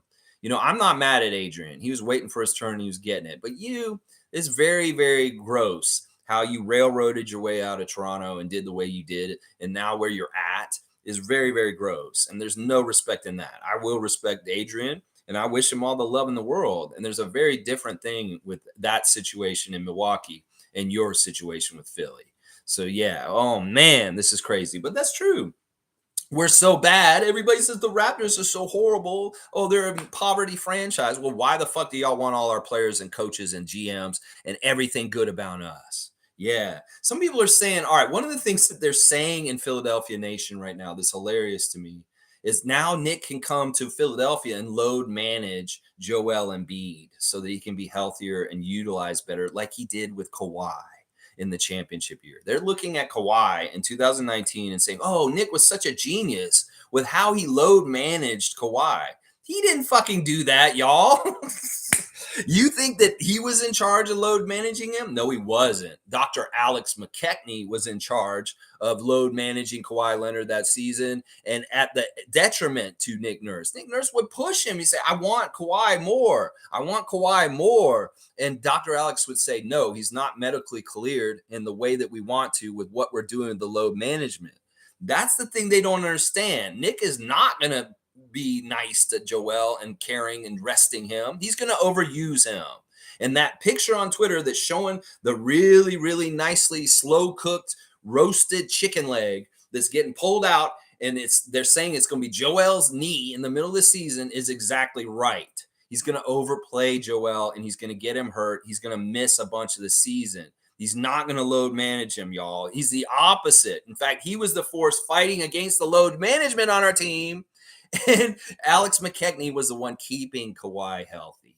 So y'all, and he's still on our team. The load manager is on the Raptors still. It's not Nick Nurse. And the folly of y'all thinking that he's going to load manage Joel Embiid better is hilarious to me. I'll just have to say that. It's hilarious to me that y'all think that Nick Nurse is going to get more out of Joel. He's more likely to run him into the ground and give him a season-ending injury. Trust me. Seriously. Seriously. I'm gonna, go put some odds on that. Go see what they're saying on the betting sites. How quickly will Nick Nurse injure Joel Embiid with overplaying him, and then he will not be able to play for the whole season? Yeah, yeah. There you go. Let's see. Canadian Cowboys saying, "OG, oh my." Listen, OG, you stay out of that. Don't you get into that stupidness with them. I'm glad you're not putting anything on social media. I don't want to know what you're doing. I just want you to be a Raptor, be happy, play good for us, and just be OG. But man, your ties to clutch are worrying me more and more. Let's just put it that way. Mike saying Nick chose Philly because he felt they were better than the Suns. I doubt he's making future decisions on pittiness. You can go ahead and say that, but that's bullshit, Mike. We know he's a petty little fuck. We know he is, Mike. Seriously, he's petty. He's totally a petty person. He's very, very petty. And it is a part of his decision. Seriously, he could have gone to Phoenix. That's a retirement country. That's beautiful weather all the time. Kevin Durant. Seriously, some people saying, oh, he didn't want to go to Phoenix because they have no bench. They're tied up now because they got Kevin Durant. They can't really do anything. Bullshit. The Phoenix Suns, in some ways, are better off than the Philadelphia 76ers. He went to a worse situation, honestly. Seriously. People think that Phoenix is in a better situation than Phoenix, but they're not. They really, really aren't. In fact, when they lose Harden, we're going to see them go back to being around a 500 team again. Seriously, we're going to find that out. Seriously. So, yeah, I don't believe that. He went to a worse situation. In fact, Milwaukee was a better situation. He could have taken that job. Phoenix was a better situation. He could have taken that job. He took a shittier job just to spite us, Mike. You don't have to look at the truth because you love Nick. I understand it. But the truth is what I'm saying. And the sooner you realize it, the more or less heartache you'll have later on when you find out I'm right. So just start, seriously, you can stand up for him and say you don't think that he made that decision and that no, there's pettiness in it. There is very much pettiness in why he's the Sixers coach today. Seriously. Fiercely saying, I'm not even mad at him. Good luck to them. Harden is 80% out the door. Only Maxey and Milton are reliable over there. Harris is meh. PJ will once again switch teams. Yeah, they're going to blow things up on the down low because Nick came there. PJ doesn't want to run around for him. PJ does his own personal defensive style, and he doesn't want to do the Nick Nurse defensive style. I don't think Tobias Harris can even do it. In some ways, he may have a real hard time kind of doing it too. Maxey will be fine. Maxey's perfect. Maxey's be good. He'll be the one bright spot for Philly, but the rest of them are going to have a really hard time dealing with Nick. I'm going to say that right now. They don't even realize what he's like and just how hard it is to meet what he's going to demand of them in the system that he's going to give them. If you want a system like Toronto, Philly, I don't think you can do it with your personnel. Seriously. Half of the reason why Toronto can do what they do is because Bobby Webster and Masai Ujiri constructed the roster in a particular way with athletes that were all around 6'9". You guys have not done that. You guys have a true center as your number one player, and he cannot play the defensive scheme that Nick Nurse is really, really good at, his bread and butter, the one that we did in Toronto. So, yeah, you tell me. I already know where all the failures are. I can see them ahead coming in, and what a dumb move by hiring him. Seriously. He wanted to be petty, and the Sixers were dumb enough to hire him. Well, they're going to get what they get. When you come and make decisions through hate, you get what you get afterwards. And Nick Nurse, you made a decision in hate, and you're gonna get what you get for it. Watch, seriously. Cowboys saying, I can't wait till Philly comes to Toronto. I got to go to that game. Well, the NBA's got to love this kind of grudge match kind of stuff. Listen, we love you, Philly fans that come here and interact with us like Random Gamer. I'm going to be a little bit tough for right now because this is kind of like fresh. This is very fresh. And obviously you can understand why we are upset in some ways or mad or just, laughing or whatever we have our emotions about this. It's nothing personal. And I am going to dish y'all's team a lot, partly because of Nick Nurse. So get ready for that. I will try and be honest. And maybe you'll find like fruit from what I'm saying because they could be the warnings that you're going to be like, oh, crap. What Raptors Freak is saying about Nick Nurse doesn't sound like it's going to be good for the Sixers.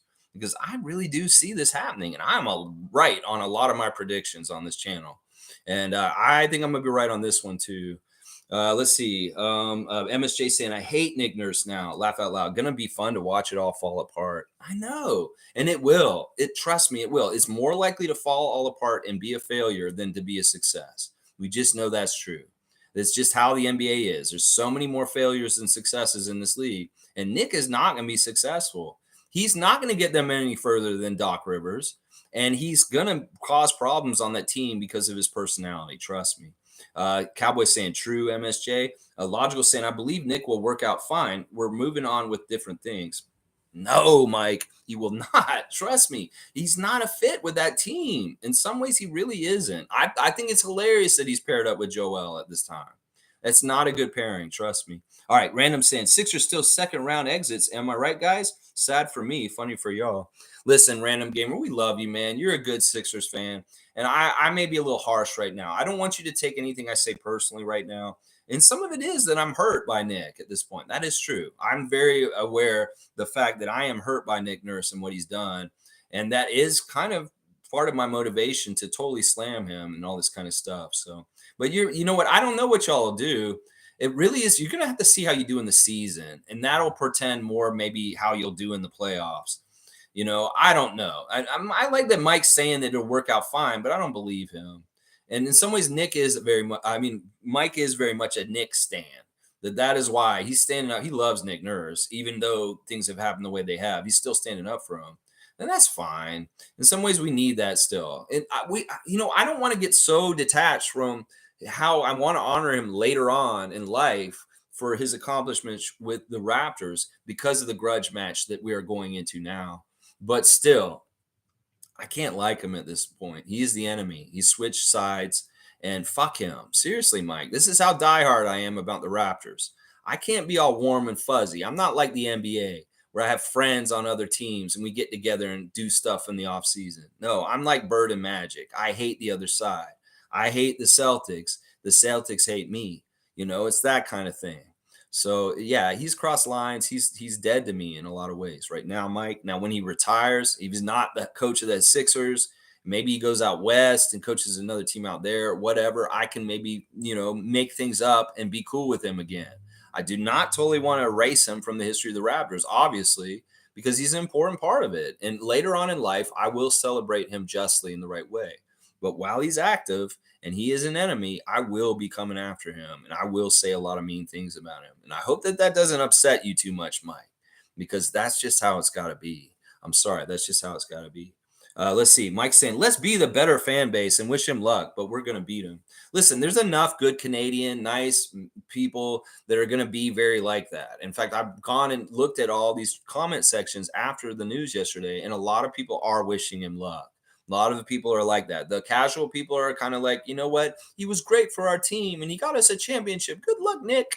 Oh, yeah. But, the ones that are deep in the trenches like me, some of us, we know the truth. We know what the real thing is. But the casuals that just kind of don't really pay attention to the Raptors every day and they just kind of know the big headlines as they come, they don't understand why we fired him still.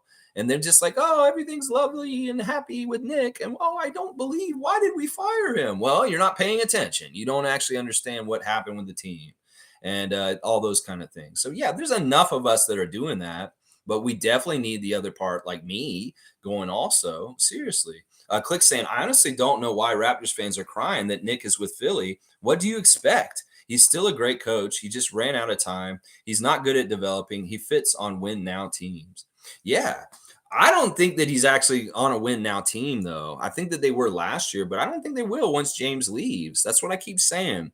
They need James next to Joel to be successful, and they don't realize how much that is a factor in why they did well last year.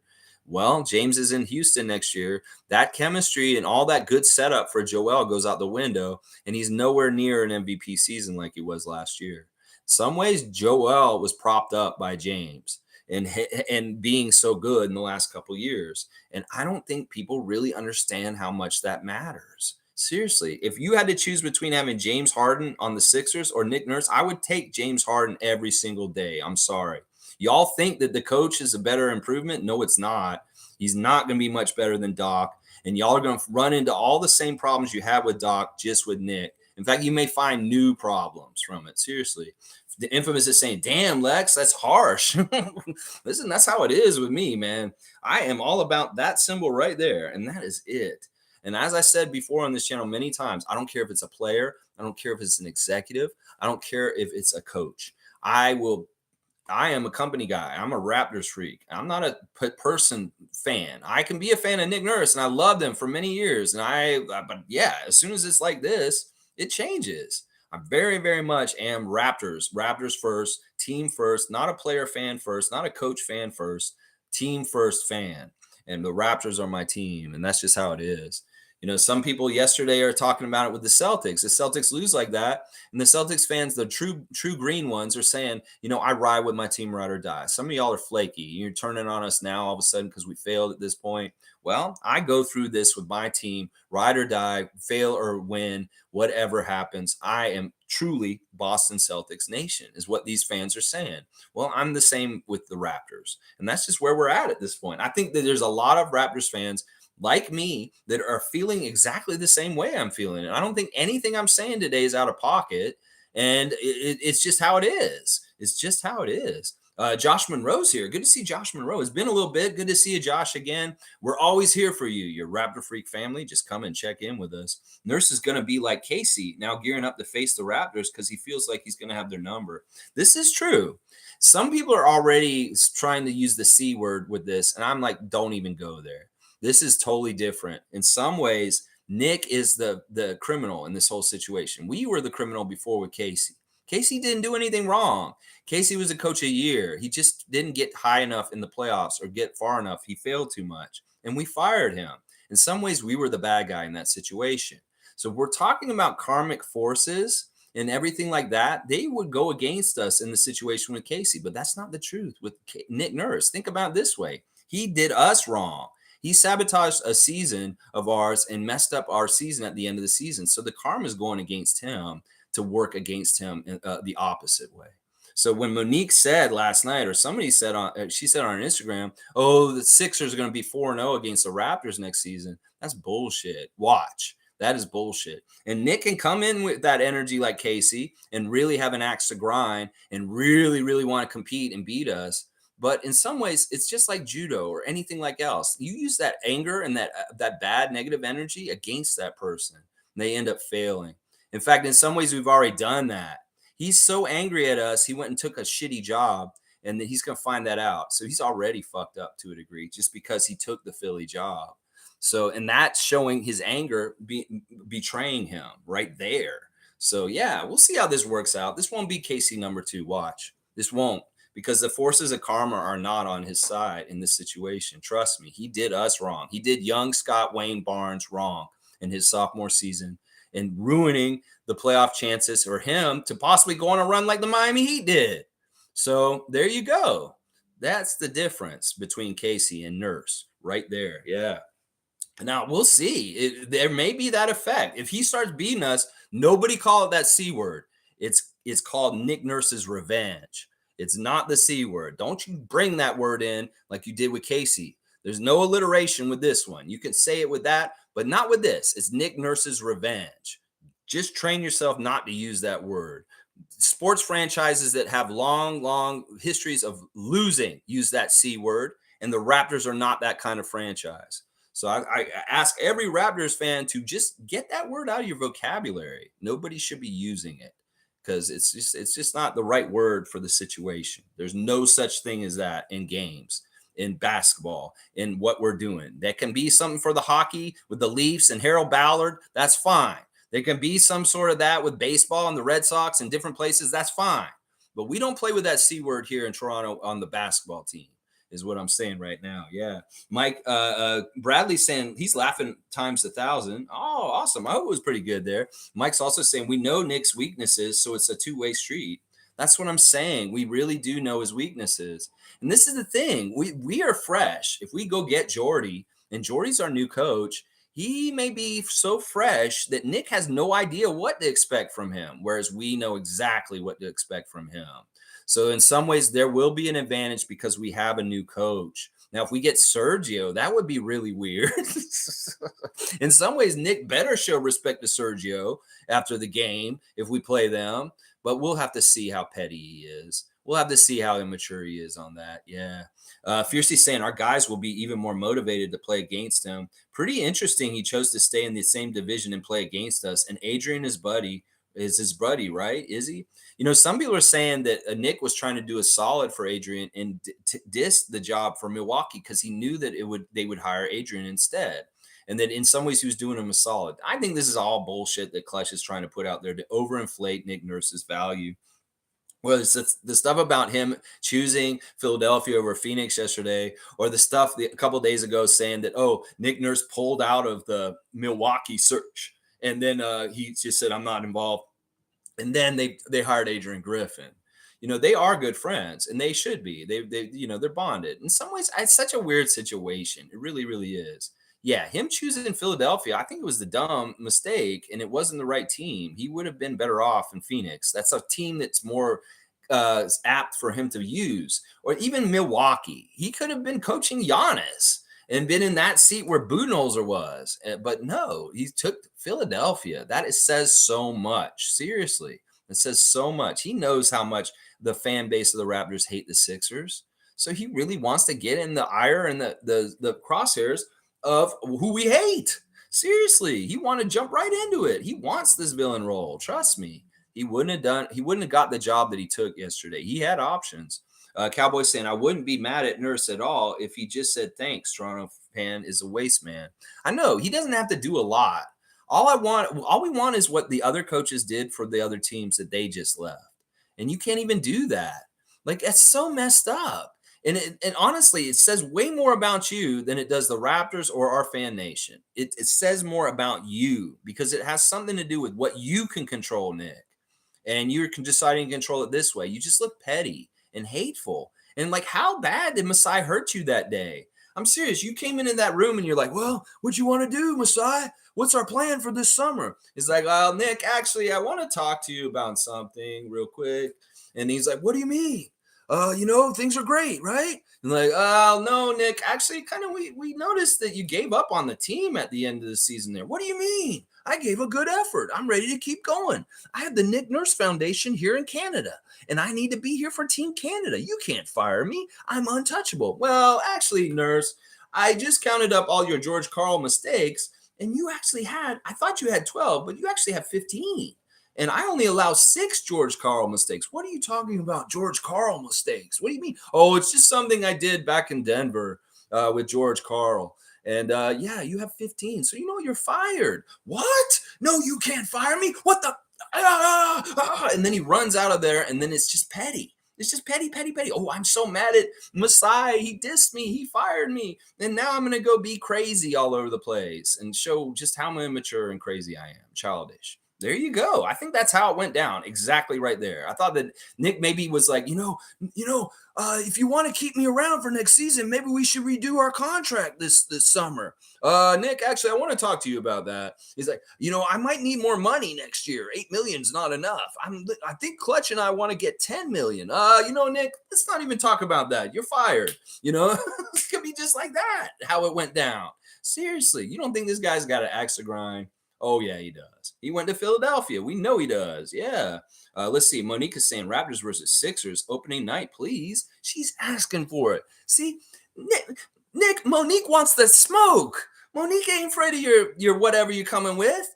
She wants that smoke right away. That's right. You bring that smoke to Monique Lawrence, the super fan of Toronto, the one that you turn your back on, the one you disrespect by not giving a farewell or a thank you to the city. You do not thank Monique Lawrence.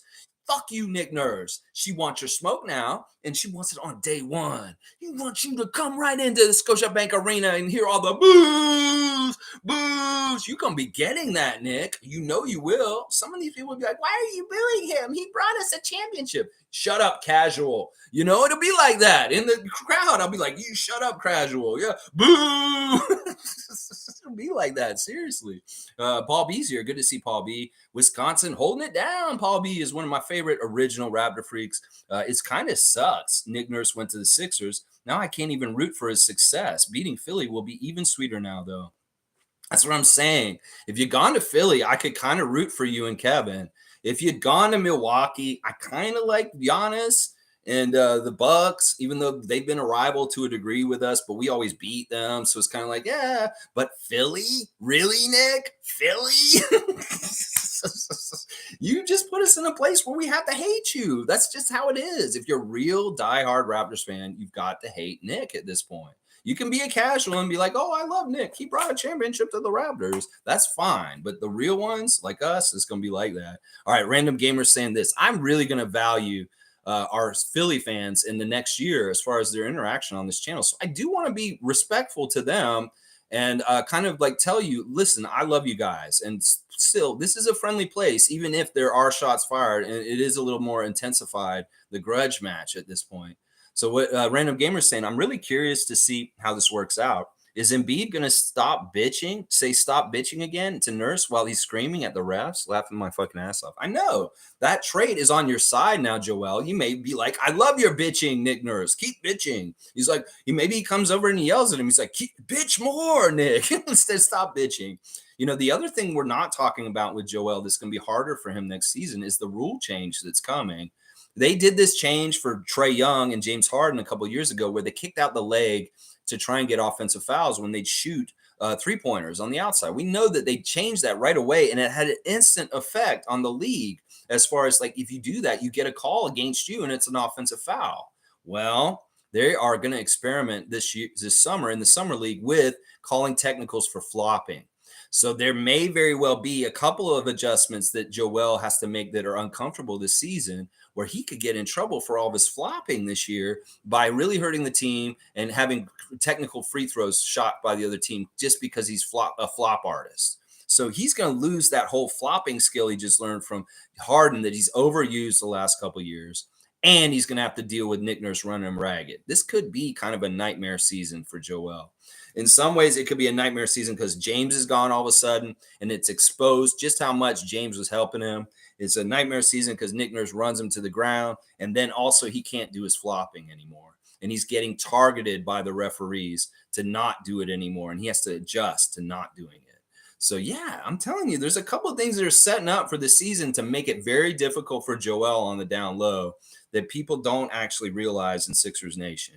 That the flop rule may be very much an impact on him. Nick Nurse will be maybe a negative impact on him. And then James leaving, that will definitely be a negative impact on him.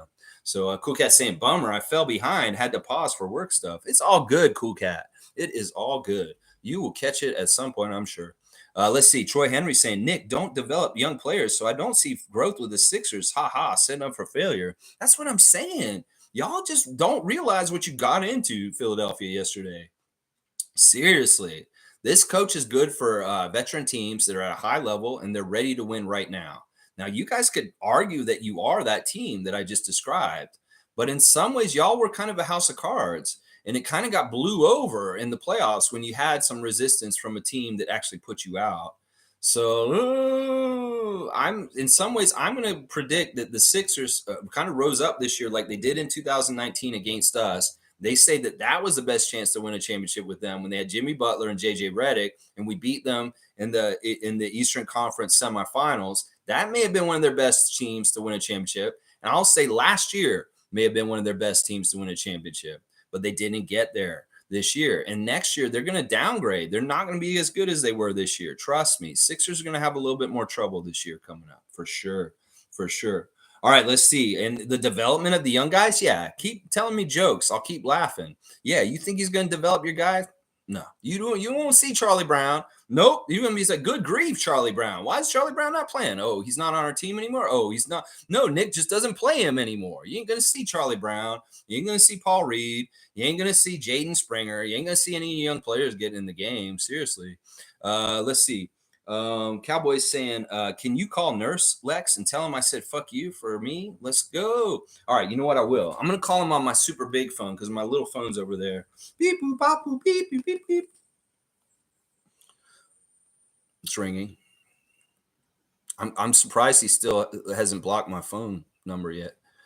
Oh, hey, Nick, hey, it's the Raptors Freak. Whoa, no, stay on the phone real quick. I have a message from you from my good friend Bradley here in Canada. He just wanted to say something to you. He wanted to say thank you. Thank you for 10 years of coaching our team, and thank you for helping us get a championship. And thank you just for being a part of our culture and the Raptors for the last 10 years is a really, really awesome part in what you did. But you know what? Listen, We're classier than you. We can thank you and say thank you to you, but you can't. So fuck you. And yeah, we're more mature about it than you because we want to thank you and we will publicly thank you, but you can't do that yourself. So fuck you. All right. Yeah. Bye. I'm hanging up on you. Bye. Yeah. That's how you do it, Bradley. Right there. Yeah. All right, let's see. Fiercely saying plot twist. He probably knows he will get thrown under the bus by certain players and wants to stick it to them. I have a feeling there will be exciting offseason signings now that we know where he'll end up. Yeah. I mean, seriously, if James is still around, there can be all kinds of crazy underlying conflict on this team. I'm serious. He doesn't like James. I know Nick doesn't like James. He doesn't respect the way he plays. He's said it very much at different times how he does not respect the style of play that James Harden plays. So yeah, this is going to be interesting. You know, that's the other thing we haven't talked about yet. When is it going to become when Nick Nurse is in a press conference and he says something about his players being shitty and he hurts somebody's feelings? Like, what if he says something about Tobias Harris in a press conference after a game, like calls him out and throws him under the bus, just like he did at Chris Boucher, just like he did to Gary Trent Jr., just like he did to Precious Achua? When is he going to do that to Tobias Harris? And what will be the effect of that? Let's see who's a hothead on that team that really may not like getting thrown under the bus publicly by Nick Nurse. That'll be on our bingo card for Dumpster Fire Philadelphia. Nick Nurse throws Sixer under the bus in press conference after game. Check. Ooh, I've almost got one more box. Then I got a bingo. You know, that would definitely be something that's going to happen this season. So get ready for that, Sixers Nation. Yeah. Elijah Hutchings is saying the respect they say Nick and Joel may have is fake. Like you said, once things hit the fan, it will be very ugly. That's right. Things stay good. They may be all right. They may keep it together as long as they're winning and things are good. It's very much the same with us. Things were fine with Nick when we're winning. But when we're not winning, it can go really bad and toxic. And that's the thing I learned from this season this year is that if things are difficult and, you know, things are kind of, then there can be very much a very bad toxic dysfunction around Nick Nurse. And he's not good at proactively fixing it. And part of it is his own ego and pride that stops him from being effective at that. It's so hilarious. He has a PhD in leadership skills. Seriously. He really is. It is absolutely hilarious. He has horrible leadership skills. He's a good coach. He's a great X's and O coach. He knows basketball, but he is a horrible leader. And that's probably why he had to go to school to learn how to be a leader better, because he's not a good leader. He really isn't. You're going to find out, Philadelphia. You're going to find out real quick. Let's see. Logical saying 2018-19, no player averaged 35 minutes. 2019-2020, Lowry averaged 35 minutes. Fred 35 minutes. Spicy 35 minutes. Nick plays players a certain amount of minutes, closer to playoff minutes to condition them for the playoffs. Yeah, sure. He can do that with a young, athletic, a very good shape team like the Raptors. There's players on the Sixers that aren't workers. They're lazy. I've seen the Sixers play in the last couple of years. The reason why they win is because they have a very premium center that can dominate in a slowed down kind of way. But if they want to play any up tempo, they want to do that kind of stuff. Sure, they better have a lineup without Joel, their very best player. So there's a lot of things that are kind of at odds with this whole situation in Philadelphia with Nick coaching them. So sure, Mike, quote me minutes by players and know that Joel cannot play anywhere near those minutes and shouldn't because he may get run to the ground. Let's see. Cowboys got the tag clutch free. I love that. Seriously, I'm getting to that point. Like, I find it gross, this whole like clutch on display and how things are going with our team. You know, in some ways they don't care. It's because we're the Canadian team. We're the Raptors. And a lot of people still look at us as a second-class citizen in the NBA. So, like, the disrespect of Nick Nurse towards our team, and even Fred at this point to a degree, is kind of bad. And Clutch is really kind of showing, like, that kind of, like, general NBA disrespect towards the Raptors right now. In some ways, I feel like that. So, fuck you, Rich Paul. Fuck you, Clutch. Fuck you, all y'all there. And please, Coloco, switch your representation. And OG, maybe you should think about it too, because we just like to go clutch free very soon in our franchise, I think. Because y'all want to be more like on Spotlight, like Clutch. We're organization. We're a representation group. That's just like Nick Nurse with his little NN hat and becoming more than what the job actually is. I like representation that I don't know about. Y'all want to be on blast. You want to date Adele. You want to be celebrities yourself. Fuck you guys. I don't want representatives that are like that. I want people I don't know that just go into the boardroom and talk to the executives and stuff. The more you guys want to be on blast yourself and be celebrities, that's a distraction and shows me that you have the wrong motives. And in some ways, that's a problem. And Nick Nurse very much fits in with your little group because he is all about self promoting and putting himself on blast himself. So, of course, it makes sense. And well, I guess maybe Fred is a bird of a feather in that too, also. So, we'll have to see how this goes. We'll have to see how it goes. Yeah. Let's see. Mike is saying Embiid could be getting hurt every season because he doesn't condition to the right level and ends up getting hurt from not being in proper shape. Yeah. Yeah, that's true. There is a certain amount of injuries that he deals with regularly. He had one of his more injury-free seasons last year. He is trying to be in better shape, and he does work out very hard. I'll give him that credit. But I'm telling you, there's going to be a friction between Nick Nurse pushing them and Joel tapping out saying, I can't, coach. I can't. And he'd be like, what? No, you got to get going and get further. And how hard will he push Joel to the point where Joel's like, I hate this guy. I don't want to fucking play for him anymore. I'm telling you, this is going to be part of the conflict. Is that and that right there? What I just said. Monique saying, I also said my take on Nick Nurse on the IG. Yeah, Monique is like me, Mike. You got to understand, we loved Nick Nurse for 10 years. We very much valued and loved him. He was family, all this stuff, and now he's dead to us. Monique said it last night to me. I said, we agreed. We both agree she's dead to us. Two big super fans of the Raptors have decided that the Raptors coach of the year and NBA champion Nick Nurse is dead to us. So I'm telling you, that means a lot. When Monique starts saying stuff, seriously, she's a leader in our fan nation. And she really has her heart in the right place. So in some ways, I know when I'm on the same page with Monique, I'm in the right place also. And, I love, all right, here's another little thing about Monique real quick. Yesterday, she posted a clip of Jelly Black doing the halftime show at the WNBA game last month. And guess what? Jelly saw that she hashtagged her and she reposted Monique's post. She got reposted by Jelly Black last night. You go, Monique.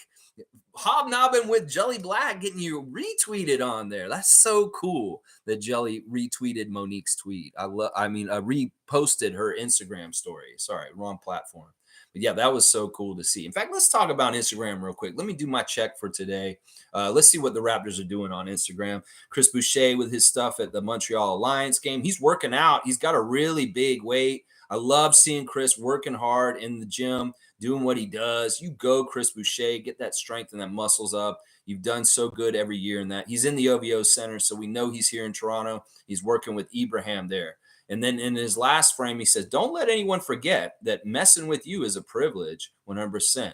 And that's basically like NBA players are like that. Their time is valuable, and you don't get access to them unless they want you to get access to them, and it is a privilege. So don't be taking that for granted. If you're in an inner circle with somebody who's in the NBA, you do not want to take that for granted. And that's cool. All right, listen, I got some news for Scotty Barnes Twitch family 2022, Fiercey Salsera, Tom Duke, and all the rest of you, cool cat.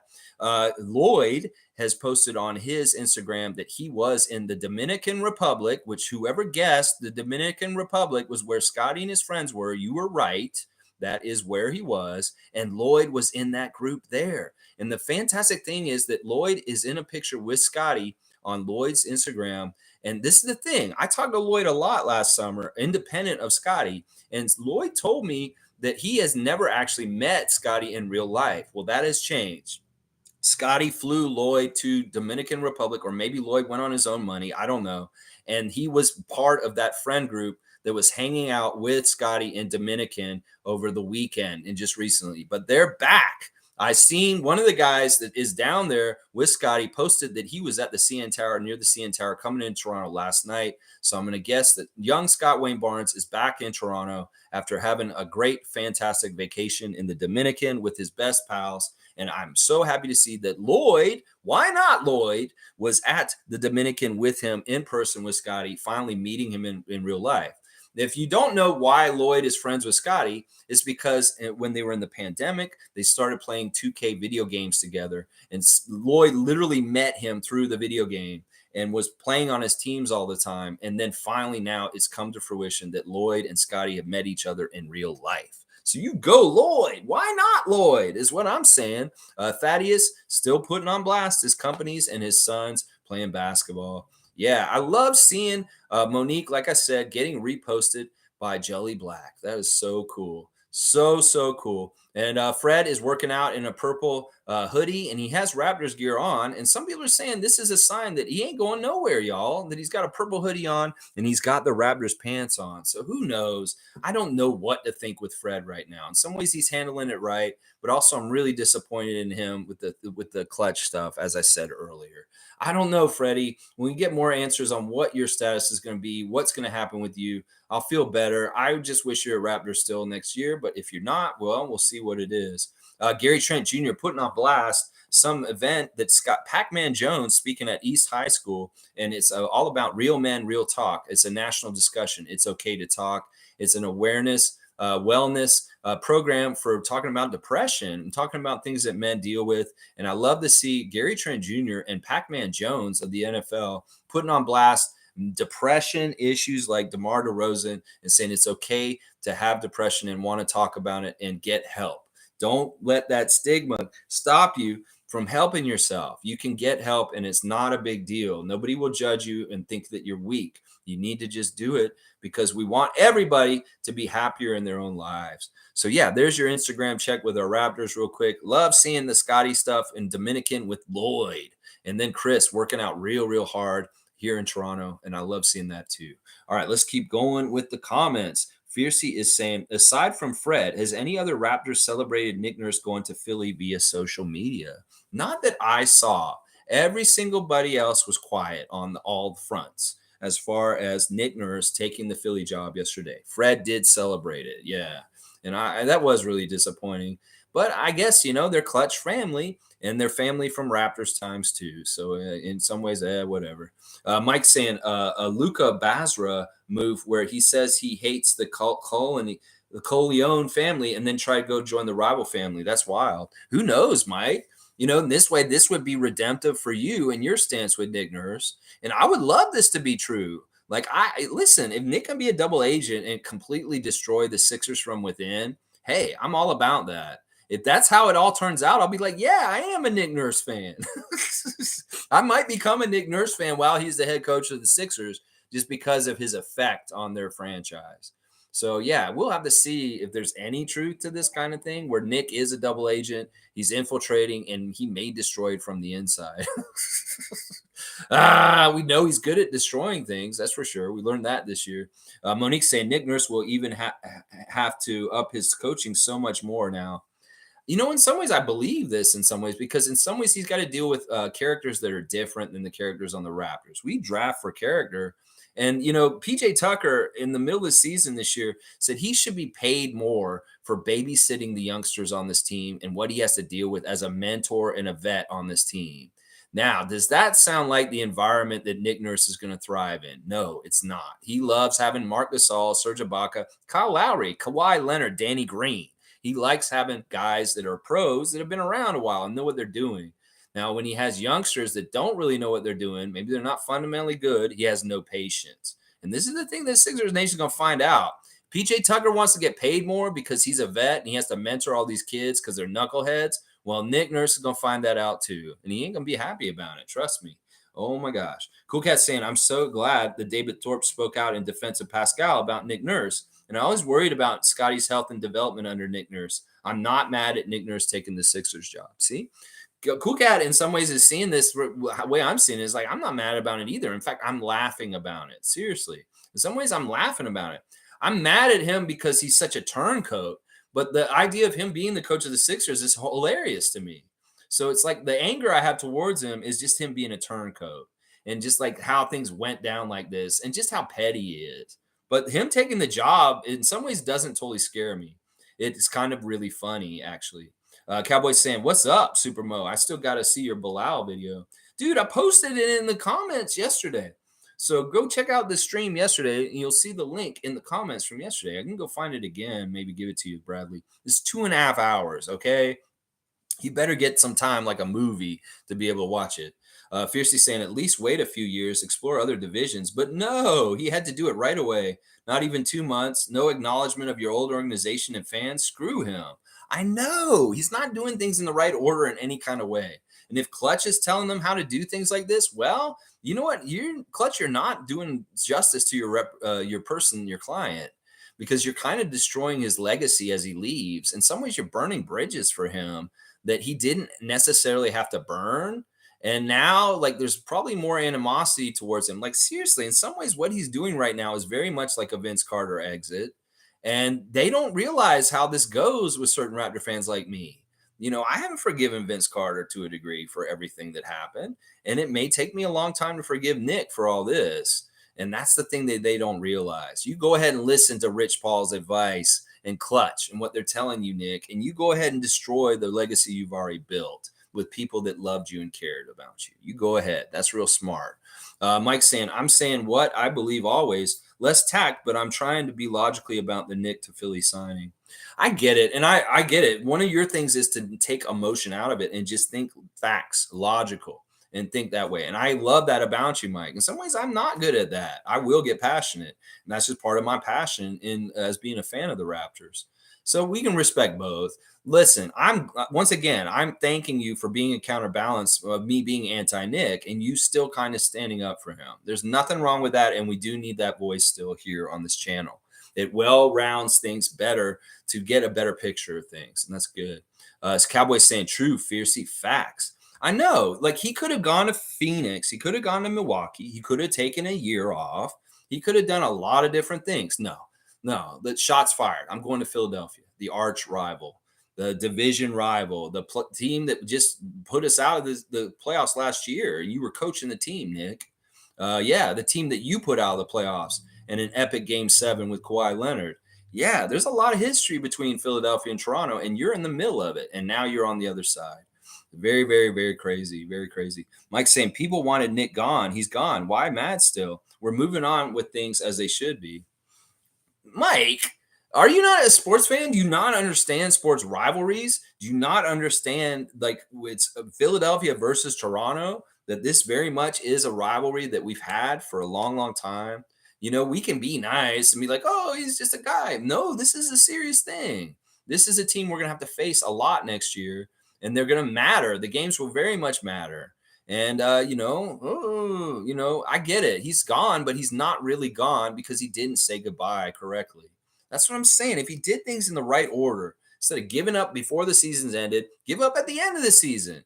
If you leave, say goodbye. Don't say goodbye after you've already gone somewhere else and taken a job. He's so mismatched and mixed up with his timing on things right now that it's infuriating me. And I probably is all on purpose and exactly for that reason.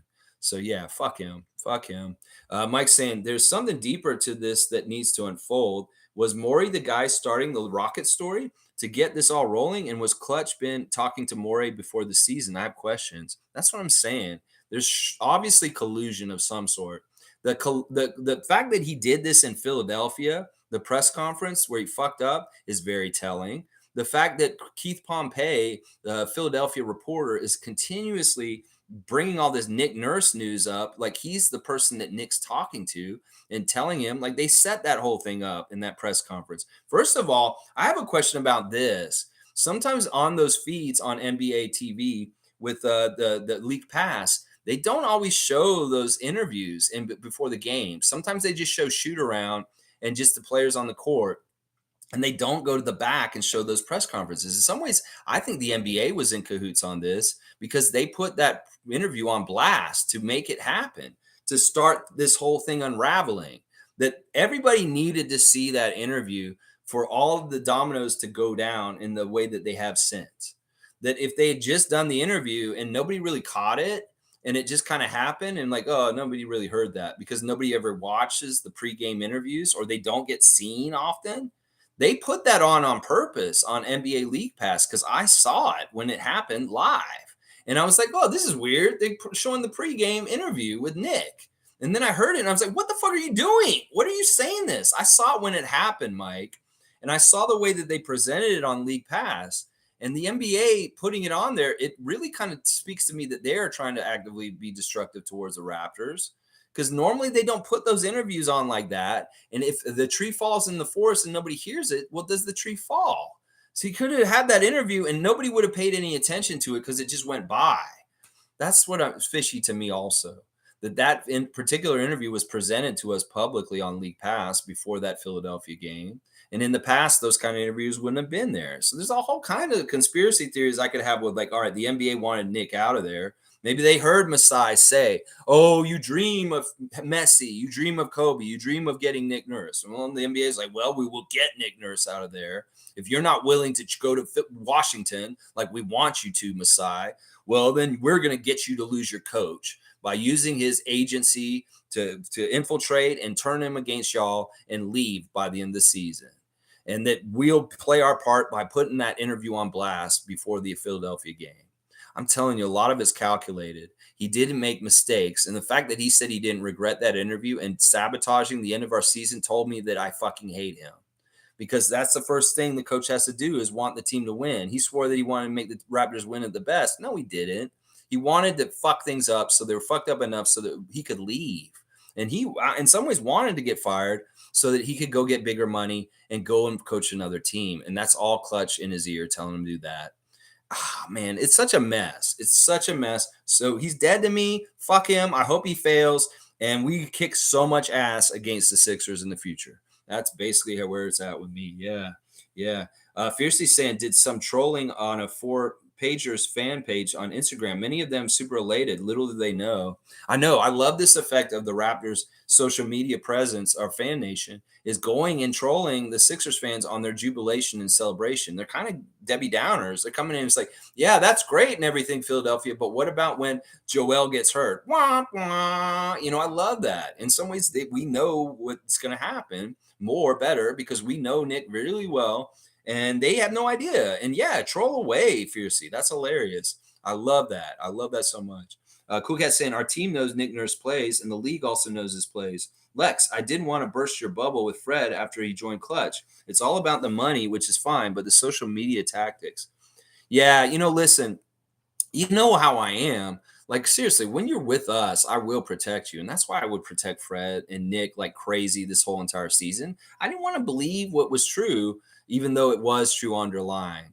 But until they were absolutely for sure in a place where I'm like, they're not for us and they're in a bad place with us, then I turn on them. But I defended them. That's part of the problem. I'm so pissed at them is because I defended the hell out of them this whole season against their haters. And now, Nick turned out to be exactly what a lot of people said he was this whole season. And I really hope Fred doesn't turn that way also. There's still some hope for Fred. We'll see. But you know what? You're right, Cool Cat. You did warn me a long time ago. I will give you credit for that. But also realize at those times, I'm doing what I'm supposed to do as a Raptors freak. And that's standing up for our guys because they're in good standing. And I will do that no matter what, even if I'm wrong and I find out later and I'm wrong, like this situation, I'll still do it because that's just what we got to do to try and run a good ship here in Toronto with our basketball team. So, yeah, the social media tactics are unnecessary. And in some ways, the self-promotion of Nick Nurse and Clutch are just a marriage made in heaven. You go ahead and just do it. You go ahead.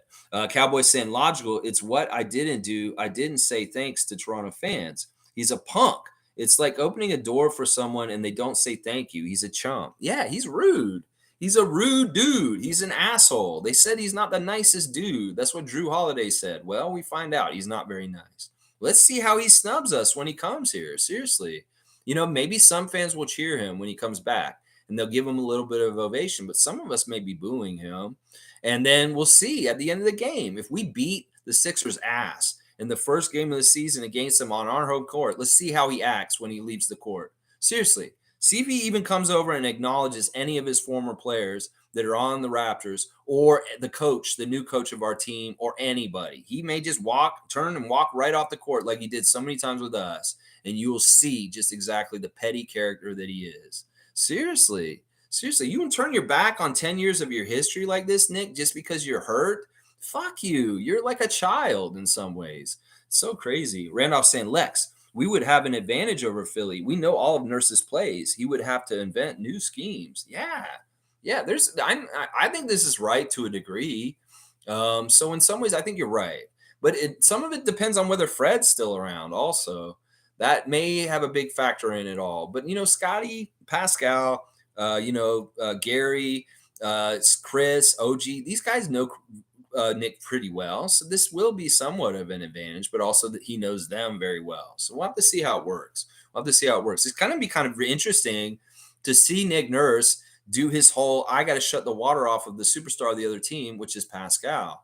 So it may very well be interesting to see if Pascal is still totally unstoppable with his spins against a Nick Nurse structured defense planning to try and stop him like he's done to so many great players in this league with kind of his calling card. I want to beat Jokic tonight. I don't care if the rest of them beat us, but we will stop Jokic tonight. I don't care if the rest of the Celtics beat us, but we will stop Tatum tonight. I don't care if the rest of the Raptors beat us, but we will stop Siakam tonight. So it'll be very interesting to see how he deals with Siakam as the opposing coach. In some ways, Siakam is unguardable, and you can do whatever the fuck you want, Nick. You're not going to stop Pascal. Yeah. And good luck with your guys. How about that? Ha. All right. And blessings to Randolph Phillips and the Phillips family. Always good to see Randolph. Monique saying, I can't wait to hear Stephen A go off on Philly at times. Yeah, we'll just have to see how this all pans out. Fiercely saying, at logical, respectfully, I disagree. KD, Booker, and Paul are a better look on paper to coach as opposed to Embiid, Harden, and Maxey, in my opinion. I agree with this too. There's headaches with Harden and Embiid just naturally. Maxey's great. And then the other side, I mean, listen, they were just scratching the surface with Philly. And in some ways, Monty Williams did not get a proper chance with Kevin Durant on the team because he had shown up so recently. So there's all kinds of like things to just dig into in Phoenix that have not been discovered with Kevin Durant around that team. But Nick's got a chip on his shoulder and he feels like hanging around the Atlantic. So that's his choice. Guess what he gets. We'll see what it is. Mike is saying Canadian Cowboy. I think there's more at play than Nick wanting something. I believe Nick didn't get what he wanted to stay with the Raps, but forces push things against what he wanted, and he's mad. Yeah, I really do think that he thought he was untouchable. He thought he could play games, and he thought he could strong arm us to get more money this summer in a contract renewal. And Masai called him on his shit and said, no, I'll just fire you. You think you're so important to us that I'm not scared of losing you? I'll do it, even if it's not exactly what I wanted to do. Because we know Masai didn't want to fire him. He would have wanted to go forward with him. Nick became a rogue turncoat even while he was still coaching our team. In fact, when David Thorpe said that point in December, that probably was when he changed, and that was the canary in the coal mine, David Thorpe. And then we let him coach the rest of the season half-assed and really give us a good, bad chemistry around our team with the players saying things like, we just want to try and stay together and we just want to do this. And in some ways, that's bad. In some ways, I wish Masai had fired him in the middle of the season, like David Thorpe had said, because then maybe we would have had Earl Watson run the team for a while or Adrian Griffin. And yeah, things might have been better for the second half of the season. And we may have done something more in the playoffs without Nick meddling on the down low. So, yeah, I think that David Thorpe was the canary in the coal mine, and he was exactly when everything went south when he said that. That it makes sense at this point because we saw really weirdness around our team for the second half of the season. And we even started winning some more and getting somewhere at some points, but it was really kind of half-hearted. It wasn't like the old kind of Raptors, like we won 6 in a row. Ooh, we got gumption. No, they weren't that enthusiastic, even on the winning streaks. It was all kind of like, yeah, okay. It's like they're going through the motions because their coach was. Their coach was going through the motions. Yeah. He didn't get what he wanted. He wanted more money, and Masai said, you're fired. That's what he got.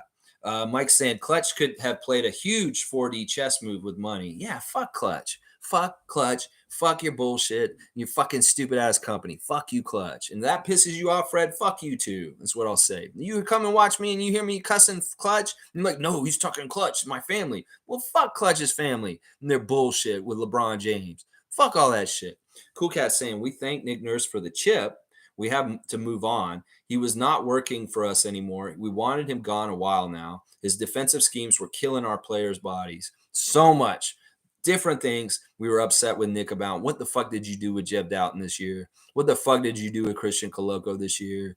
Why the hell is there such a closed gate between the haves and the have-nots with our team? Why can't you have a rotation? Why can't you use the bench more efficiently?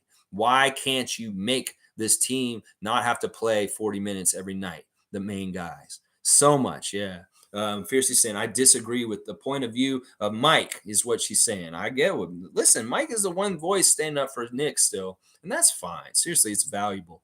Cowboy saying, I think when the smoke clears, we'll see how Nurse wasn't that good at coaching. It was our players, and that made him look good. Fuck Nurse. I think this is going to be true. I mean, seriously, a lot of people already like to say that Kawhi is the only reason why we won the championship. He is a huge reason why. And Kyle is too, and the other players. And Nick, in some ways, got a cushy job that was all set up for him to succeed. Well, let's see if you can continue that, because in some ways, you have not continued to succeed since with the Raptors. And, we'll see how you do in Philadelphia. Let's see. This is like a test. We'll put you in a new environment and see what happens. See what happens. Mike's saying it's a business decision. Nick isn't making decisions on feeling. That's how people get to the places they are. The NBA is the best basketball league in the world. No, fuck that. There's definitely some spite in him taking this job. No, Mike, you're I think you're really, really looking at him with rose-colored glasses. You really are not giving him credit enough for how petty he is. Seriously, he's a petty motherfucker. I overlooked it for a long time, but in some ways I can see it at this point. There's certain things about him that were more important the whole time, and it's stuff that feeds his ego. And in some ways, that's part of the problem. He was a nobody, just some nerdy guy, like 5, 6 years ago. And now we made him into somebody, and it exploded his ego into some stupid shit where he has dumb hats with little ends on them, and he's doing all kinds of other stuff, like wanting to play music with the new power generation, do all this stuff. He just, in some ways, we made a monster. We made a monster. Masai made him into a monster. He was a lowly nobody in the NBA world. He won a championship with us, became a superstar, and he let it go to his head. And now we've seen how that helium in his head has floated him on right on out of here. That is what's going on right now, Mike. You can paint it however you want with your rose-tinted way of looking at it. That's the damn truth. He was a nobody until he came to Toronto. We made him somebody, and now he stabbed us in the back. So fuck him. That's what I say right there. Cowboys saying, I hear you, Logic. Bam. Mike's also saying Philly is more capable of great defense versus the Suns. Nick's defense is key part of the way he runs things. I know, and that's why I don't think it's going to work. There's no way he can employ the system he used in Toronto effectively in Philadelphia, and they will do it. There's no way. There's going to be too many people that are not going to be doing it at the right time, and Joel will be at half the time. Trust me. Cool Cat saying Embiid better lose weight, put on muscle, and get on that cardio.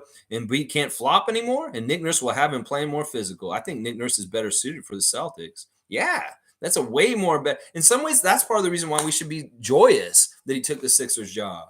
Because, like I said, Joe could get fired today, and then all of a sudden the Sixers job's still open, and Nick was still on the market.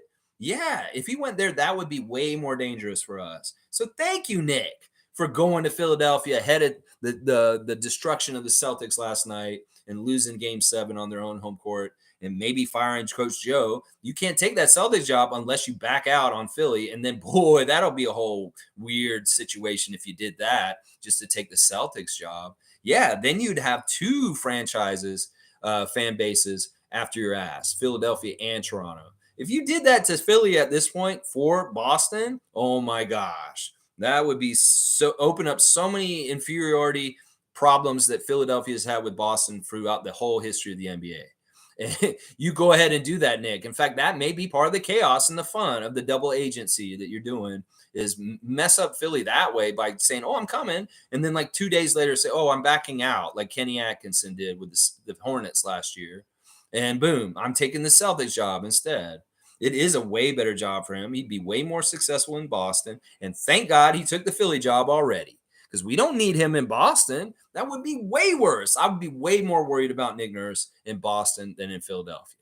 So thank God. That's a blessing, what you just said. Oh, yeah. Mike's saying, I'm not a Nick stan. I just understand what he was good at and what he sucked at. We do too. But I don't feel the need to like pump him up or like stand up for him at this point.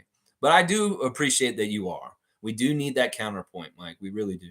I've known people like Nick. I know people like Nick too. In some ways, I'm kind of like Nick. There's some character flaws that Nick and I share. And that's part of the reason why I know him so well, because there's some things about my personality from my past that I've worked on very hard to get better about, and that I understand very well that he has. And it's your ego. It's being too much in yourself that you think that you're the end all be all most important thing in the world.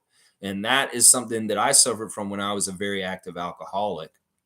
Well, I'm telling you, I can recognize it in other people because I know it myself from myself. I'm not proud of it. Fun guy saying this sucker went to Philly out of spite.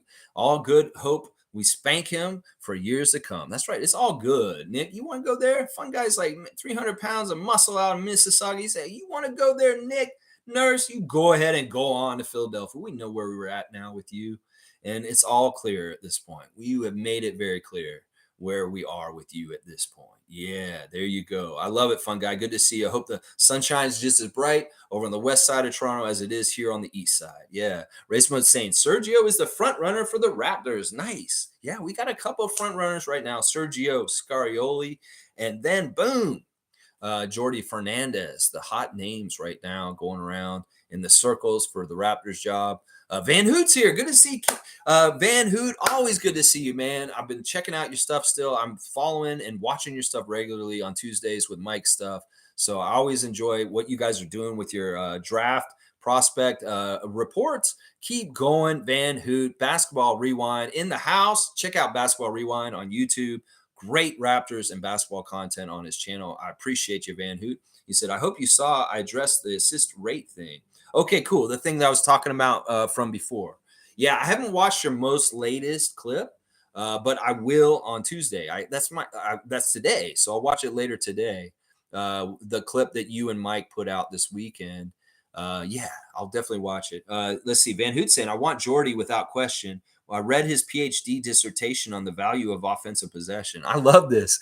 Van Hoot is like Mike and I. He's a creator on YouTube, and he goes above and beyond. He went and read Jordy Fernandez's PhD dissertation in sports psychology. That is digging up the stuff. And Van Hoot is a Jordy expert, obviously. If he went and read that, awesome. I hope you make a piece on this Basketball Rewind and let me know what you learned from that. I know you could write little parts of it in here, but whatever you found out from his dissertation that's valuable or interesting about Jordy's personality and the way he coaches, I love to see that content on your channel. So maybe you put that together. Maybe you already did. M. Jones is here. What's up, M. Jones? A great Raptor freak from the beginning. Been around here and there. Comes in and says hi. What's up, Lex? Bro, nurse, what a sellout clown, eh? What the fuck? Yeah. I called him earlier and I thanked him for 10 great years. Coaching in Toronto, getting a championship, a coach of the year, and just great stuff. And then I told him, fuck you. I said, this is how you do it, Nick. You thank the place and then you say goodbye. And then I said, fuck you afterwards. I say, I'll be the bigger person and thank you before you thank us, you asshole. I mean, because it is really kind of getting to that point. Like, seriously, it's so easy to do that. Why wouldn't you do it, Nick? It just makes you look bad. It really, really does make you look bad that you don't go ahead and just say something to the fans here in Toronto, in the city of Toronto. I mean, seriously, you really kind of like made something happen here, and you're like, okay, are you just, it's not that important that you don't feel like you want to share something with the fans and say, you know what, you guys were great, thanks for coming and supporting our team for so long. No, none of that. Like, it just shows how unclassy he is. He's not classy. He's not a classy person. He's very much, there's something that's wrong with him. Honestly, he may have had something from his childhood. I think it's something from his childhood. All right, let's keep reading what you guys got. And I will do a cutoff. Let's see. What is it? It's 11. Yeah, let's go ahead and just cut off the comments now. We're at 217 at this point. That's pretty good. All right, let me see. Where am I in the comments?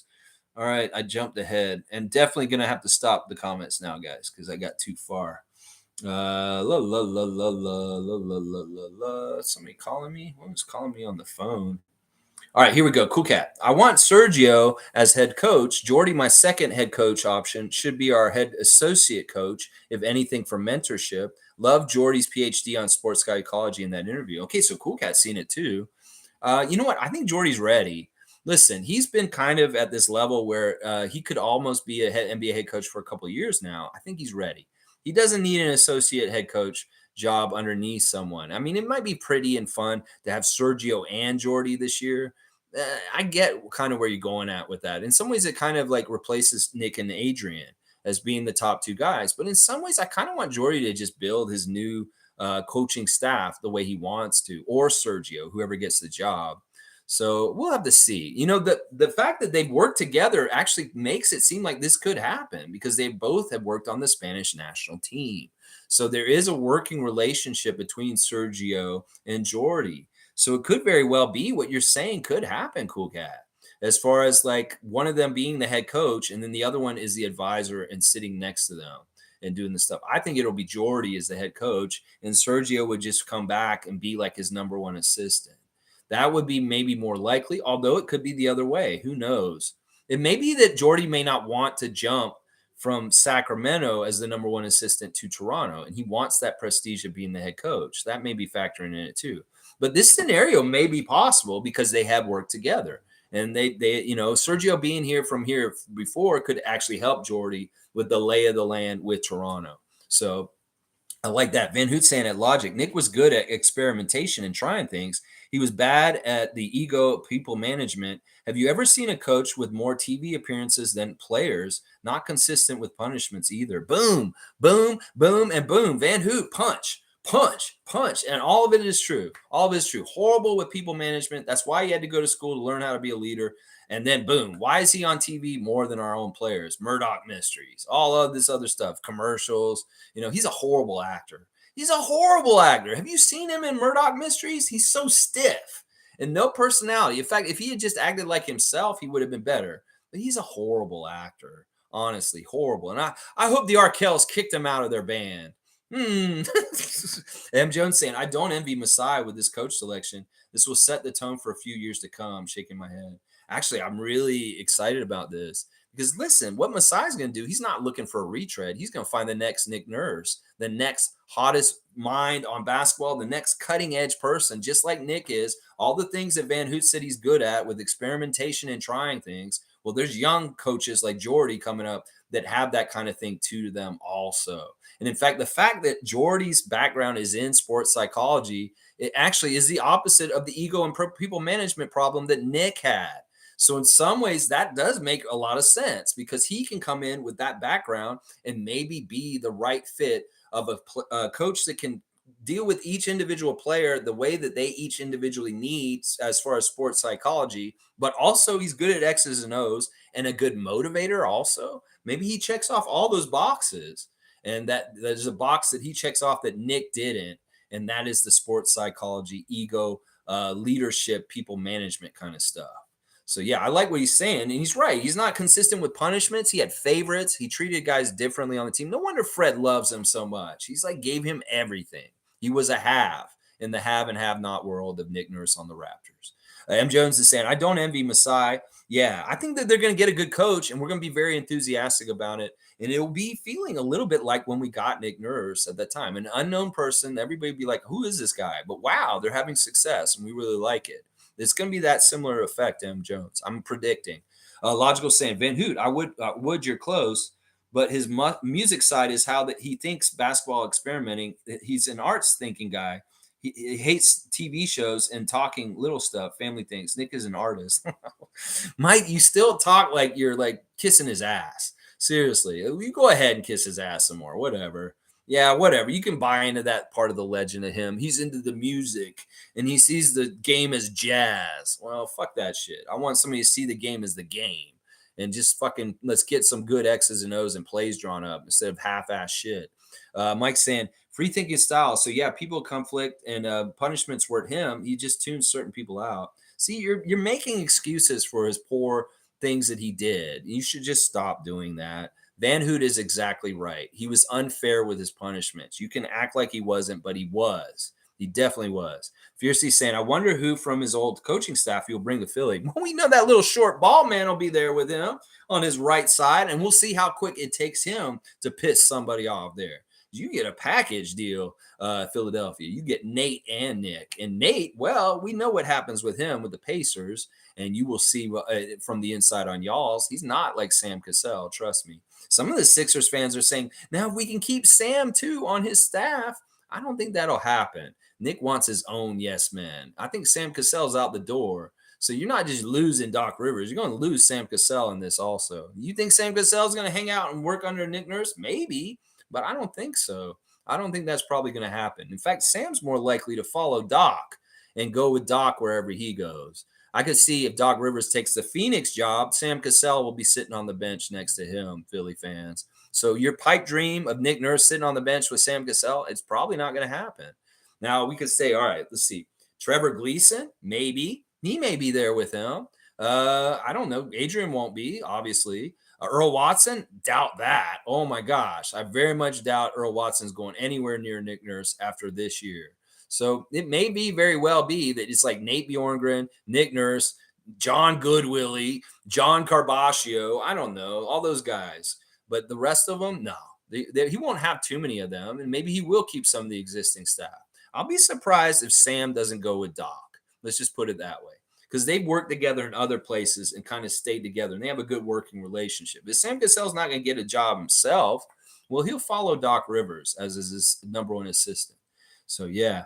Let's see.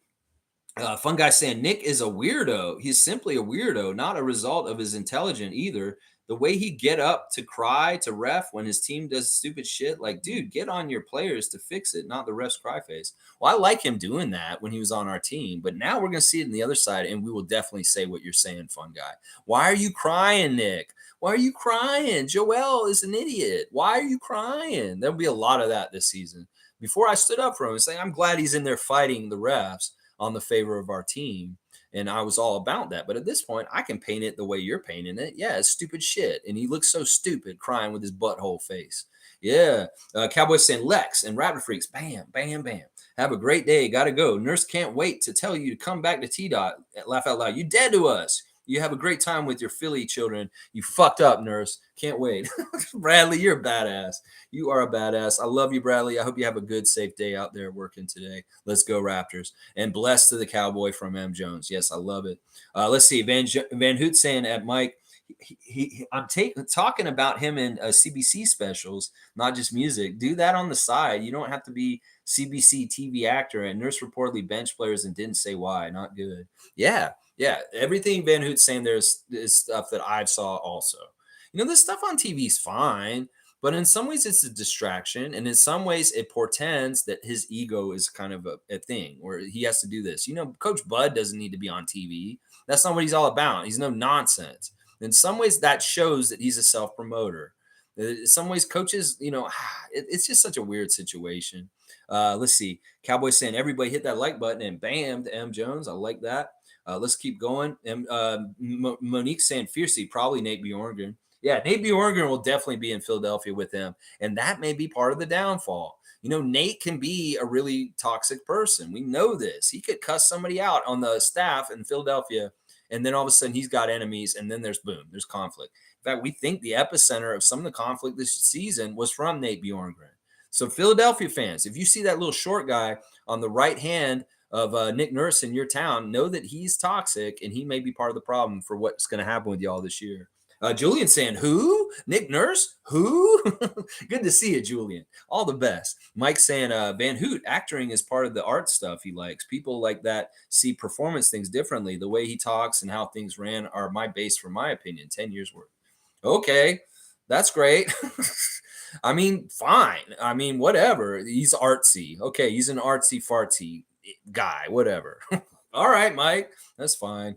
He's a horrible actor. I'm gonna slam him for that. Seriously, all those commercials and that Murdoch Mysteries he did, you go watch it and you see how believable he is in that role. He looks so stupid with his dumb glasses and say, you should let the coach the team. Like, what the fuck, man? You work on your delivery. Maybe you need to be like Cosmo Kramer and say the line over and over again in different ways.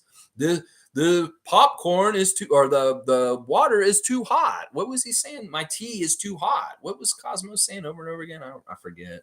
Anyway, Evelyn's here. Good to see Granny Evelyn. Let's hear what her opinion is on the day's news. Hello, fam. Hold your horses soon. Our new Raptors coach will be announced soon. There you go. Granny Evelyn has have feeling that it's coming down the pipeline very soon that we'll know who the new coach of the Toronto Raptors will be very soon. All right, I know I'm at 2.5 hours and I'm going way over today, but it's a special day. There's a lot to talk about. Fun guy saying Nurse was a weirdo and effed up our chemistry. I told you, Lex. Remember, it started when he benched Gary Trent and kept him benched. Don't forget player only meetings. I told you all the signs were there.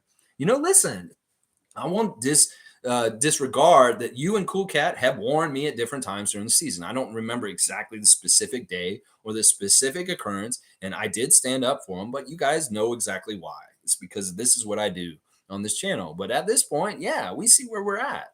And I totally agree with you. And thank you for warning me. But I didn't want to believe it was true. And that's part of it right there. Van Hoos saying you can explore your passions. It's on you to determine if you want to explore them in a very, very, very public manner. The problem is that like he has ego flaws and they're very much on public display. And that's the part of the problem. You can really see a narcissist in Nick Nurse. There's narcissism is the word for Nick Nurse. He's a narcissist. And that is destructive in its own way because in some ways he only cares about himself. And that is part of the problem. That's what David Thorpe was trying to warn us, that Nick Nurse is a narcissist and he only cares about himself. He only cares about the ends for him. And, in some ways, that's not the line of work you should be in as a coach. Coach should be very giving and very they have to have no ego in some ways because they have to take shit and be not thanked and get a lot of crap more often. Well, that's why in some ways him being an ego exploding, famous coach now is not good for his career. Because when he's a nobody and he's grinding and he's doing everything the way he used to before he got famous with the Raptors, it's easier then. But now that he's a celebrity, he has all the trappings of a celebrity to fall into with his ego. And that's maybe not what he's ready for or understands in some ways. And that may be his downfall, that he got famous and he doesn't know understand how to deal with fame and his ego. How about that? He's a narcissist. Yeah. Bam. G saying many Sixers fans want Nurse to push Embiid and get him in shape. If Embiid and gang are serious about winning, they need to hit the cardio room now. And but I don't see it. Yeah, that's a lot of ifs and a tall order to come up for. G, obviously, it very much is. There are very lazy players on that Sixers team. I've seen that team really take plays off, alternating every time down the court at times this season. They are lucky they won with their pure brute strength talent of Joel and James. And a lot of times they take a lot of sections of the game off. So we'll see how that works with Nick and how much he tolerates that. Yeah. It could go real south fast. Trust me. Mike saying Van Hoot, that's fair, but I didn't see that part as an issue. He actually does a music or basketball theory. He's described his life. I know people like that, like he's addicted to both. They showed this picture of Nick sitting at his desk, and he had a bunch of books on the desk, and one of them was like the art of power or something, or the how to have power and win friends. Some bullshit books that really are kind of like people have sussed out. This is kind of like, oh no, why has he got that book on his desk? This is like not good. And well, it kind of came true. Like what some people's worries were when they saw that picture of him at his desk and the books he had on his desk. Yeah. Yeah. I don't know, Mike. Man, it's kind of crazy. Like you go ahead and look at him as some sort of genius renaissance man if you want. Fuck all that shit. That's okay. You can inflate his legend continuing now, but we have no reason to pump him up anymore. There's no reason for us to do it anymore. You can do it as an individual yourself. That's fine. You have that right. Randolph saying, if this means we don't have to pay Nurse the $8 million, I'm good with him taking the job instead of taking a year off. Randolph's thinking about pinching pennies and like, well, you don't have to pay him $8 million. Well, let's see how much we pay the next person. Probably will be less. Who knows? If it's Jordy, it probably will be less. So yeah, maybe they're saving some money this way. Maybe that's part of the problem. Is like MLSE told Masai, you got to figure out a way to cut down some of your expenses. And like, all right, I'll have to be creative with this. Well, Nick's pissing me off. All right, I'm just gonna fire him, and that $8 million will come off the books. Could be. Masai, let's see. Mike saying describing Nick as messy, etc. Then in a month's turnaround, fire him. A lot must have happened. Who are the people that have hand in this? I have questions. I think Nick was more a puppet than a puppeteer. The logic of things weren't adding up for me. I think that in some ways he was presented something by Clutch, And they were like, you could do this and you could angle yourself into this for this summer, free agency this summer, and you could get a job that's more lucrative outside of Toronto. But you can't have things going good in Toronto to be able to leave. They won't let you leave, and you're under contract. So in some ways, you have to sabotage the season and do very badly so that they will want to fire you. And that's exactly what they did. Yeah, I think that's exactly how it happened. That Clutch advised him to like pull punches, to kind of do the Vince Carter, to not try hard. And that's why I'm putting him in the same company as Vince Carter. Because in some ways, what Nick did this year is he didn't outright overtly admit that he didn't try this year, but he didn't try this year. An educated eye like mine and y'all can see that he pulled punches and he did not try as hard. He shaved points. He didn't try as hard in certain situations. He needed the team to be bad so that he can make an exit for himself. And that's the whole thing of it. And it's Clutch's doing. And they put the cherry on top with the Philadelphia press conference at the end. That was absolutely the last insult and the last problem. And the players saw it and they tuned out and they gave up and they stopped playing. They won 2 games in Charlotte because it's Charlotte. And then they went and laid an egg 2 games in a row against Boston after that. And then they won a feel-good game on the last day of the season against Milwaukee. And then they played a game against Chicago that was a disgrace and was absolutely like, honestly, Nick could get fired just for the Chicago play-in game. Regardless of that press conference, just that the failure of how that game was lost at home with a 19-point lead in the second half, that is a fireable offense just in itself by itself. So, yeah, he sabotaged the season to get his own exit out. He did that. And he may not have done it like in a natural way because he's programmed to want to win and not do this. And maybe Clutch influenced him to do something that wasn't so natural for him. And that's why he was so awkward about it. And that's why it didn't really come off like it was weird. It's like he wasn't totally himself when he was saying that shit. Like, Nick, you're such a hard ass. You're such an egotist. Why would you say uncle? Like, oh, this season's too hard on me. I need time. I need 2 weeks off to rest and think about my season. You're supposed to be hard and tough badass. You look like a pussy when you acted like that. Like, oh, I need the end of the season to rest on a beach and think about my life for 2 years. You pussy. You should have fucking been still in win mode and trying to win. So in some ways, you like look like a little whiny baby saying, "Oh, I can't handle the season. It was too hard. I need time off." Oh, the season's still going on, you idiot. So yeah, I mean, it was very calculated by Clutch, and maybe it wasn't natural for Nick to do, and that's why it looks the way it does to you, Mike. Yeah, he was a puppet. You're right, and Clutch used him. Van Hoot saying, a freak will be mad at me for saying this. Nick was a good coach, but not the right coach for this team this season. Y'all gaslit me a ton about chemistry issues, but it was true. He didn't create structures. All right, I'm gonna break this down and be fair on it. I'm not gonna be mad. Listen, I'm mad at Nick. I won't be mad at you guys. You guys can say whatever you want. We can have differing opinion. It's okay. I agree. Nick is a good coach. He's a very good tactician and X's O coach. He's a horrible leader, and he isn't the right coach for us at this point. He's a good coach for veterans. He's not a good coach with young players and trying to develop. Philadelphia will find that out. I don't know when we gaslit you. I mean, I know you popped in from time to time during the season, and maybe we disagreed with you. But once again, know this: I'm really easy to figure out, Van Hoot. If it's for the Raptors and if it helps the Raptors, I'm talking it. If it's not for the Raptors, I'm against it. At that time, Nick was fine. He was in good standing, and I was trying to protect him. I've said this already on the stream. I stood up for Fred and Nick a lot this season against haters and people saying things about them. Well, I regret it to a degree, but at that time, that is how I operate. I stand up for the Raptors, and when things were good, I wanted to protect the ship and protect Nick at that time. Well, at this point, I have to say he's not with us, and he's definitely on the Sixers, so he's the enemy, and that's the whole change of it. You were right, and if we felt like you feel like we gaslit you, well, that's not our intention. We just were standing up for the team and trying to stay positive in a difficult season.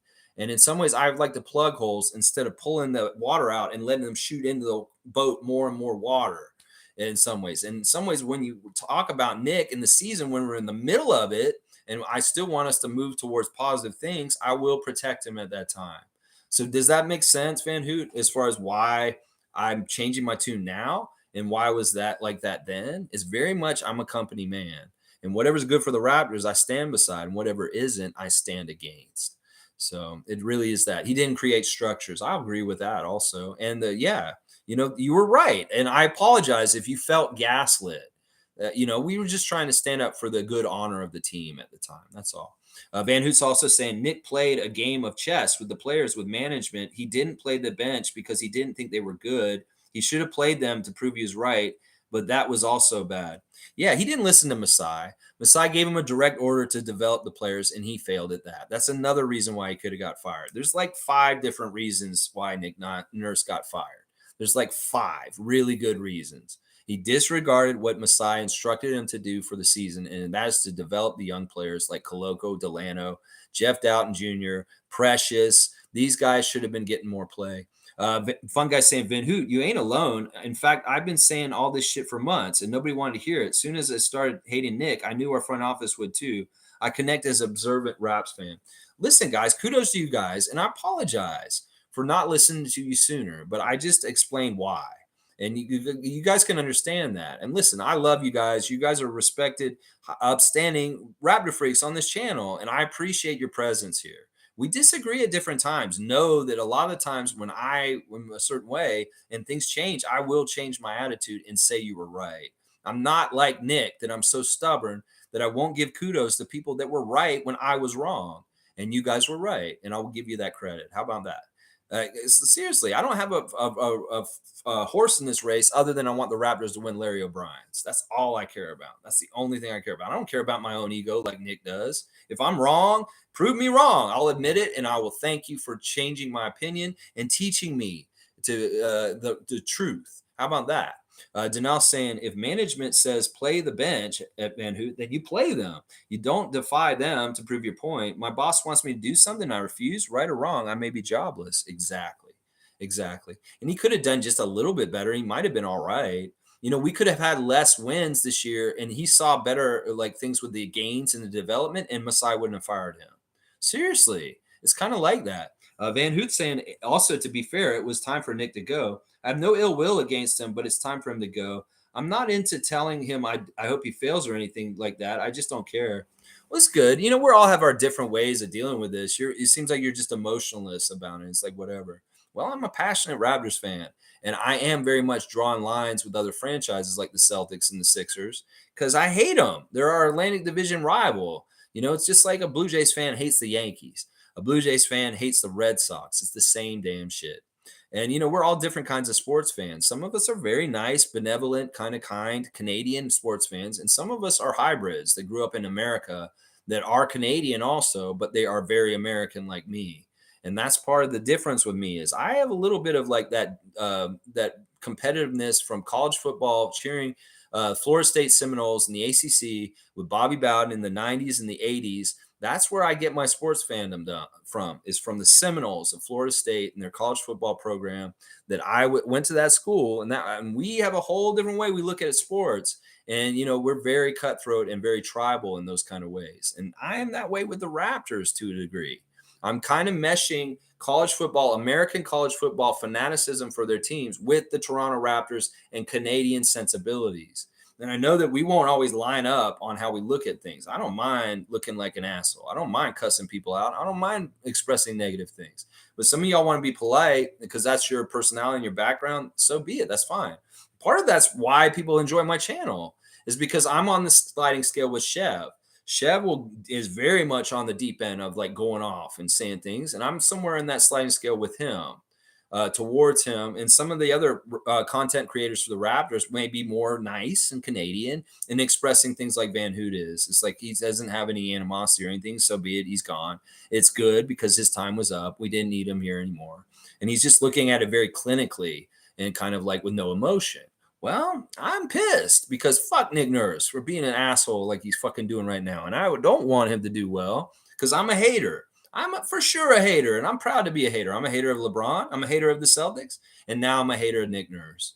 It's just how it is at this point, this morning now. Yeah. Let's see. Fun guy saying the younger Nick was amazing. I loved him like family. As years went, I watched him slowly turn into a different person. Front office saw it too. He turned into a weirdo, not the same guy. He had to go. It's really is the classic story of like you get fame, you become famous, and it turns you into a bad version of yourself. Like in some ways, coaches don't necessarily have to deal with fame in that kind of level like Nick did. It was like he got thrust into it his rookie year as a coach, was a champion, and all of a sudden he's a celebrity. He's more on blast. He's one of the most coveted coaches in the league. He's a hot shot. It all went to his head, and it didn't go to his head in the right way. In some ways, he needed to be a little more tethered to the ground and a little more balanced in his views on the world. His ego got out of control, and he became an ultimate narcissist. And that is what happened there. Van Hoos saying, "This is my point." Yeah, okay, so they're making the same point, and just coming at it from different places. You can see the young Nick Nurse when he didn't dress very well. He looked kind of dorky. He was a nobody. We made him into somebody. He forgot that, and that's why the karma is going against him after this. Trust me. His legend was built by Masai, putting him in a very, very good position to make himself famous. And now he's famous and he's loving. Oh, I'm so famous. Well, don't forget who put you there. You did. It seems like. Let's see. Mike's saying if the bench loses, then he gets fired anyway. He couldn't figure out how to get everything to work based on the system. He saw development differently, but that doesn't blow things up in the way they are. Yeah, there's all kinds of excuses you make. Once again, I've said over and over again, he made a system and he wanted the players to fit to it. He should have made the system that fit to the players. And that may be one of his biggest downfalls. The stubbornness, the ego of saying, this is my system. Y'all have to play to my system. No, you need to go look at their players and play to their strengths and build a system around those players. If you try and do this shit in Philadelphia, you're going to have a huge failure explode in your face. If you make a system without thinking about Joel and his specific needs and how he is as a player, it will blow up in your face. You're going to try and cram him into a system that you made. You say, this is my system, Joel. Well, this doesn't really fit me, Nick. I'm not this kind of player, and I can't really do this. No, you have to do my system. Because that's how he treated the Raptors. Well, if he does that to Joel, that will be his demise very quickly there. Trust me. Trust me, he better make a system with Joel in mind and very much centering him around it and very much making allowances for Joel's shortcomings. Because if he doesn't, there's going to be a huge dumpster fire burning out of control there very fast. Oh, yeah. Van Hoot's also saying at Mike, not necessarily he would have had an excuse. If you read his book, he's addicted to winning. I have a source who talked to me a ton about his G League stints as a coach. There you go. There you go. And the professionals saying little potty pot, potty pot. I don't even know what that means, but the professional is saying little potty pot. I don't even know what that means. I like what Van Hoot's saying. And like, this is true. He kept saying it over again. My job is to make sure the Raptors have the best chance to win. And that's all I care about. And that does totally go along with the stuff from his book and his mentality to his own detriment. Van Hoot saying we sucked in Tampa and yet he didn't get fired. We got fired because the chemistry fell apart and he started banning his own coaches from road trips. That's a big reason why he failed. Yeah, I'm telling you, his ego got out of control. He did a good job in Tampa in a very difficult situation. In fact, this year is the worst year that Nick did. And all the other years, I could say they were pretty successful and had good things happen in them. But this was just too much failure and really damaging to our team. In fact, I'm worried about some of our guys on our team and where they're at in their heads and how they feel about our franchise because of Nick's fuckery. And I hate that. I don't want Scotty second guessing being a Raptor because we got all messed up this year because of Nick Nurse's bullshit. I don't want Koloko to be thinking, man, maybe I shouldn't be in Toronto because of this kind of shit. So, that's part of the problem too, is he put us in a worse place than we were at the beginning of the season. We're in a much worse place than we were in November of last year. And a lot of it is Nick's fault. And fuck you, Nick. That's what I'll say. Yeah. And now saying if the bench loses, but your boss wants you to play them, then that's your argument when it comes to being fired. You follow directions. That will prove your point about why you don't play them. Exactly. Denal is exactly right. Follow the boss. Even if you know the boss is wrong, follow his instructions, and then he will get the blame. You will not. That's the whole thing Nick didn't realize also in there. You defy the boss, well, then it's on you. It's your fault. You're fired. Let's see. Mike saying Nick has played or coached basketball his whole life, but now he quit and is a nasty guy and planned for us not to win. I don't get the weird pushing of those narratives. Well, it's all evident. Mike, once again, I pay really, really, really, really close attention to the Raptors. And I have pretty much since the very beginning of this franchise. And I've seen the different kinds of ways Nick coached and the different things he would do. He was pulling punches. Listen, once again, go look at the footage in the playing game against Chicago. In the whole third quarter, when Chicago's making their momentum coming back, he just sat back and let it happen. He didn't care. In fact, he barely said anything to the players. He didn't react. He let them get their whole momentum going in the second half. DeMar and Zach LaVine, and boom! All of a sudden, Chicago wins that playing game. And Nick was sitting on his ass watching as a spectator. He might as well have been a fan sitting next to Drake instead of our coach. That's how inactive he was in guiding our team in a very, very bad position in an elimination game where the other team was coming back in. I guess he thought that we had it, and he was just, oh, we're good. I guess he's assuming too much, like that he's an ensconced Raptors head coach no matter what. I guess he's assuming too much. Oh, the Raptors will win. I can just sit back and be casual and sit like this. I don't have to get up and get in my stupid little crouchy stance and yell. I can just sit back and watch in the third quarter as the Chicago Bulls come back and destroy us and come back and beat us and eliminate us from the play-in. Yeah, he was not trying, Nick. He was not. And Mike, you need to just stop buying. Like, you think that he didn't quit? If you don't think he didn't quit this year, I don't know what you're watching. Seriously. Mike's saying the bench, in all honesty, wasn't great. I don't believe that. In fact, you know what? As a coach, you know how coaches should be? I don't care who you give me. You give me whatever 12 guys, whoever you have, and I will make something out of them. In fact, that's a good coach. A good coach can make a terrible player into a usable player. And that's part of the reason why I don't think Nick is a good coach, because nobody accepts this idea that they have a bad coach. I mean, a bad bench. The coach is bad if he doesn't get anything out of the bench. And that's just the damn truth of it. I don't care if their talent isn't as good and this or that. A good coach can utilize any player and make them useful. And that's part of the knock on him is this whole argument about this. Oh, you say the bench wasn't good? Well, it's a reflection of the coach also. The coach can make the bench better than it is if he's a really good coach. And obviously, Nick's not a very good coach at making his bench better.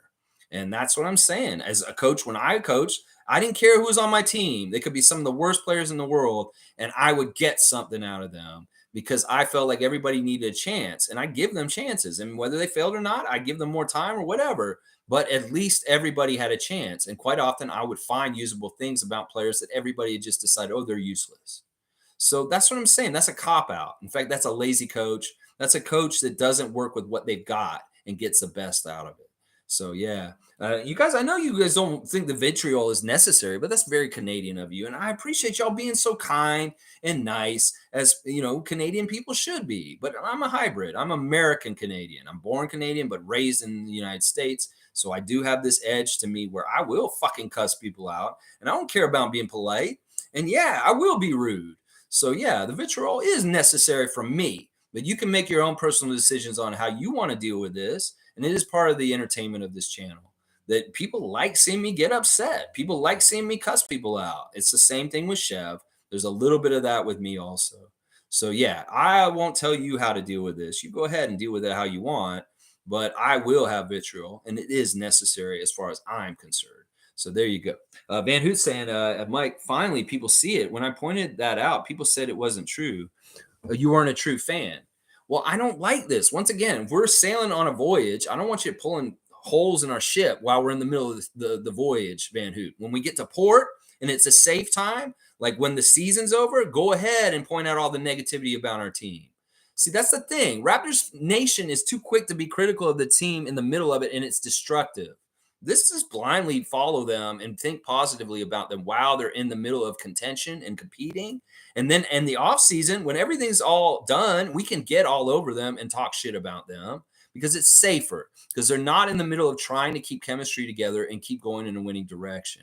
And there's so much negative noise and putting down Nick and Fred and all this. I tried to silence it, some of it, because it's not helpful during the season.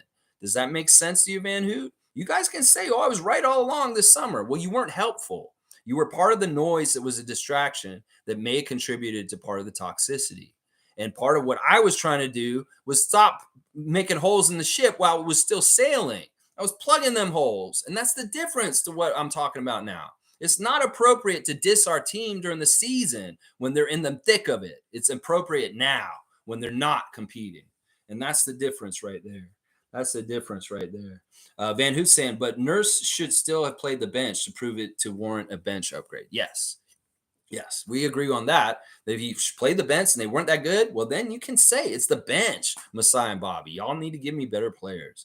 Denal saying that's not the point, though, Mike. Your boss wants something, you do it. I have nothing personal against Nick, but if you don't do what your boss wants, you have to expect issues. Yeah, yeah, I know. I've lost a job for refusing to fire someone. My boss came and told me to fire someone one day, and I said, I'm not going to fire him. He has two small children at home, and ethically, I don't believe in firing him because he's doing a good job. I should fire your cousin who's in the same department who doesn't do jack shit. Can I fire your cousin instead? I didn't say that to them, but no, they wanted me to fire Charlie, the guy who did all the work in the vacuum repair department. And I said, he's the only one who fucking does any work, and you want me to fire him? And I refused. You know who got fired after that? Me. And I was all good about it because at least I wasn't the one that put a father of two young babies out of job in a situation when he didn't do anything wrong. So I stood on my ethics in that moment. So, listen, you can defy your boss and get fired. I know because I did it for a good reason. And, that's just how it is in life. Bosses and jobs. That's why I don't like working for nobody. That's right. I'll work for myself. That's right. All right, let's keep going. Let's see. Mike saying the fit on the bench didn't work in the known system, but assets are assets, and Nick was supposed to find a way to play them, but he could not make it work based on the pillars of his system. Like I said, he's too rigid about what he wanted to do instead of looking at Scotty and Pascal and saying, you know what, you guys are really good at this. I'm going to do this instead. He didn't build things around the team. He had a concept he wanted to do from his own brain, and he wanted to plug them into it. And that is a folly in today's NBA. There's too many specific, specialized talents in the NBA to not capitalize on what they're specifically good at. And if you just blanket look at them all the same, okay, you guys are all 6'9" guys, and I just want you to do the exact same thing, you get what you get, Nick. And you got this past season. Monique saying, hit the subscribe button, everyone. Best stream ever. Monique is really enjoying this. Roasting Nick Nurse and just going off and being feisty today. She's feeling it. She's like, Lex, you are my avatar for what I want to say right now. And thank you for putting this out there and saying what you're saying. I appreciate you too, Mo. You know that. Denal's saying, what better way to prove the bench sucks than to play the bench and show the world? I know. Denal's exactly right on this. Van Hoot saying Jordy, Sergio, and Nash are the front runners right now. Go for Jordy. I'm with you, Van Hoot. I mean, I'm okay with Sergio also, but Jordy in some ways is the fresh mind, the new up-and-coming guy like Nick was at that time that I like. Yeah. Van Hoot's also saying, which again is why you coach what you have and prove that it isn't good enough. Exactly. You guys are going over that over and over again. I get it. All right. No more comments for sure. And I will definitely get through the rest of this because there's quite a lot here. And of course, you guys have a lot to say for sure.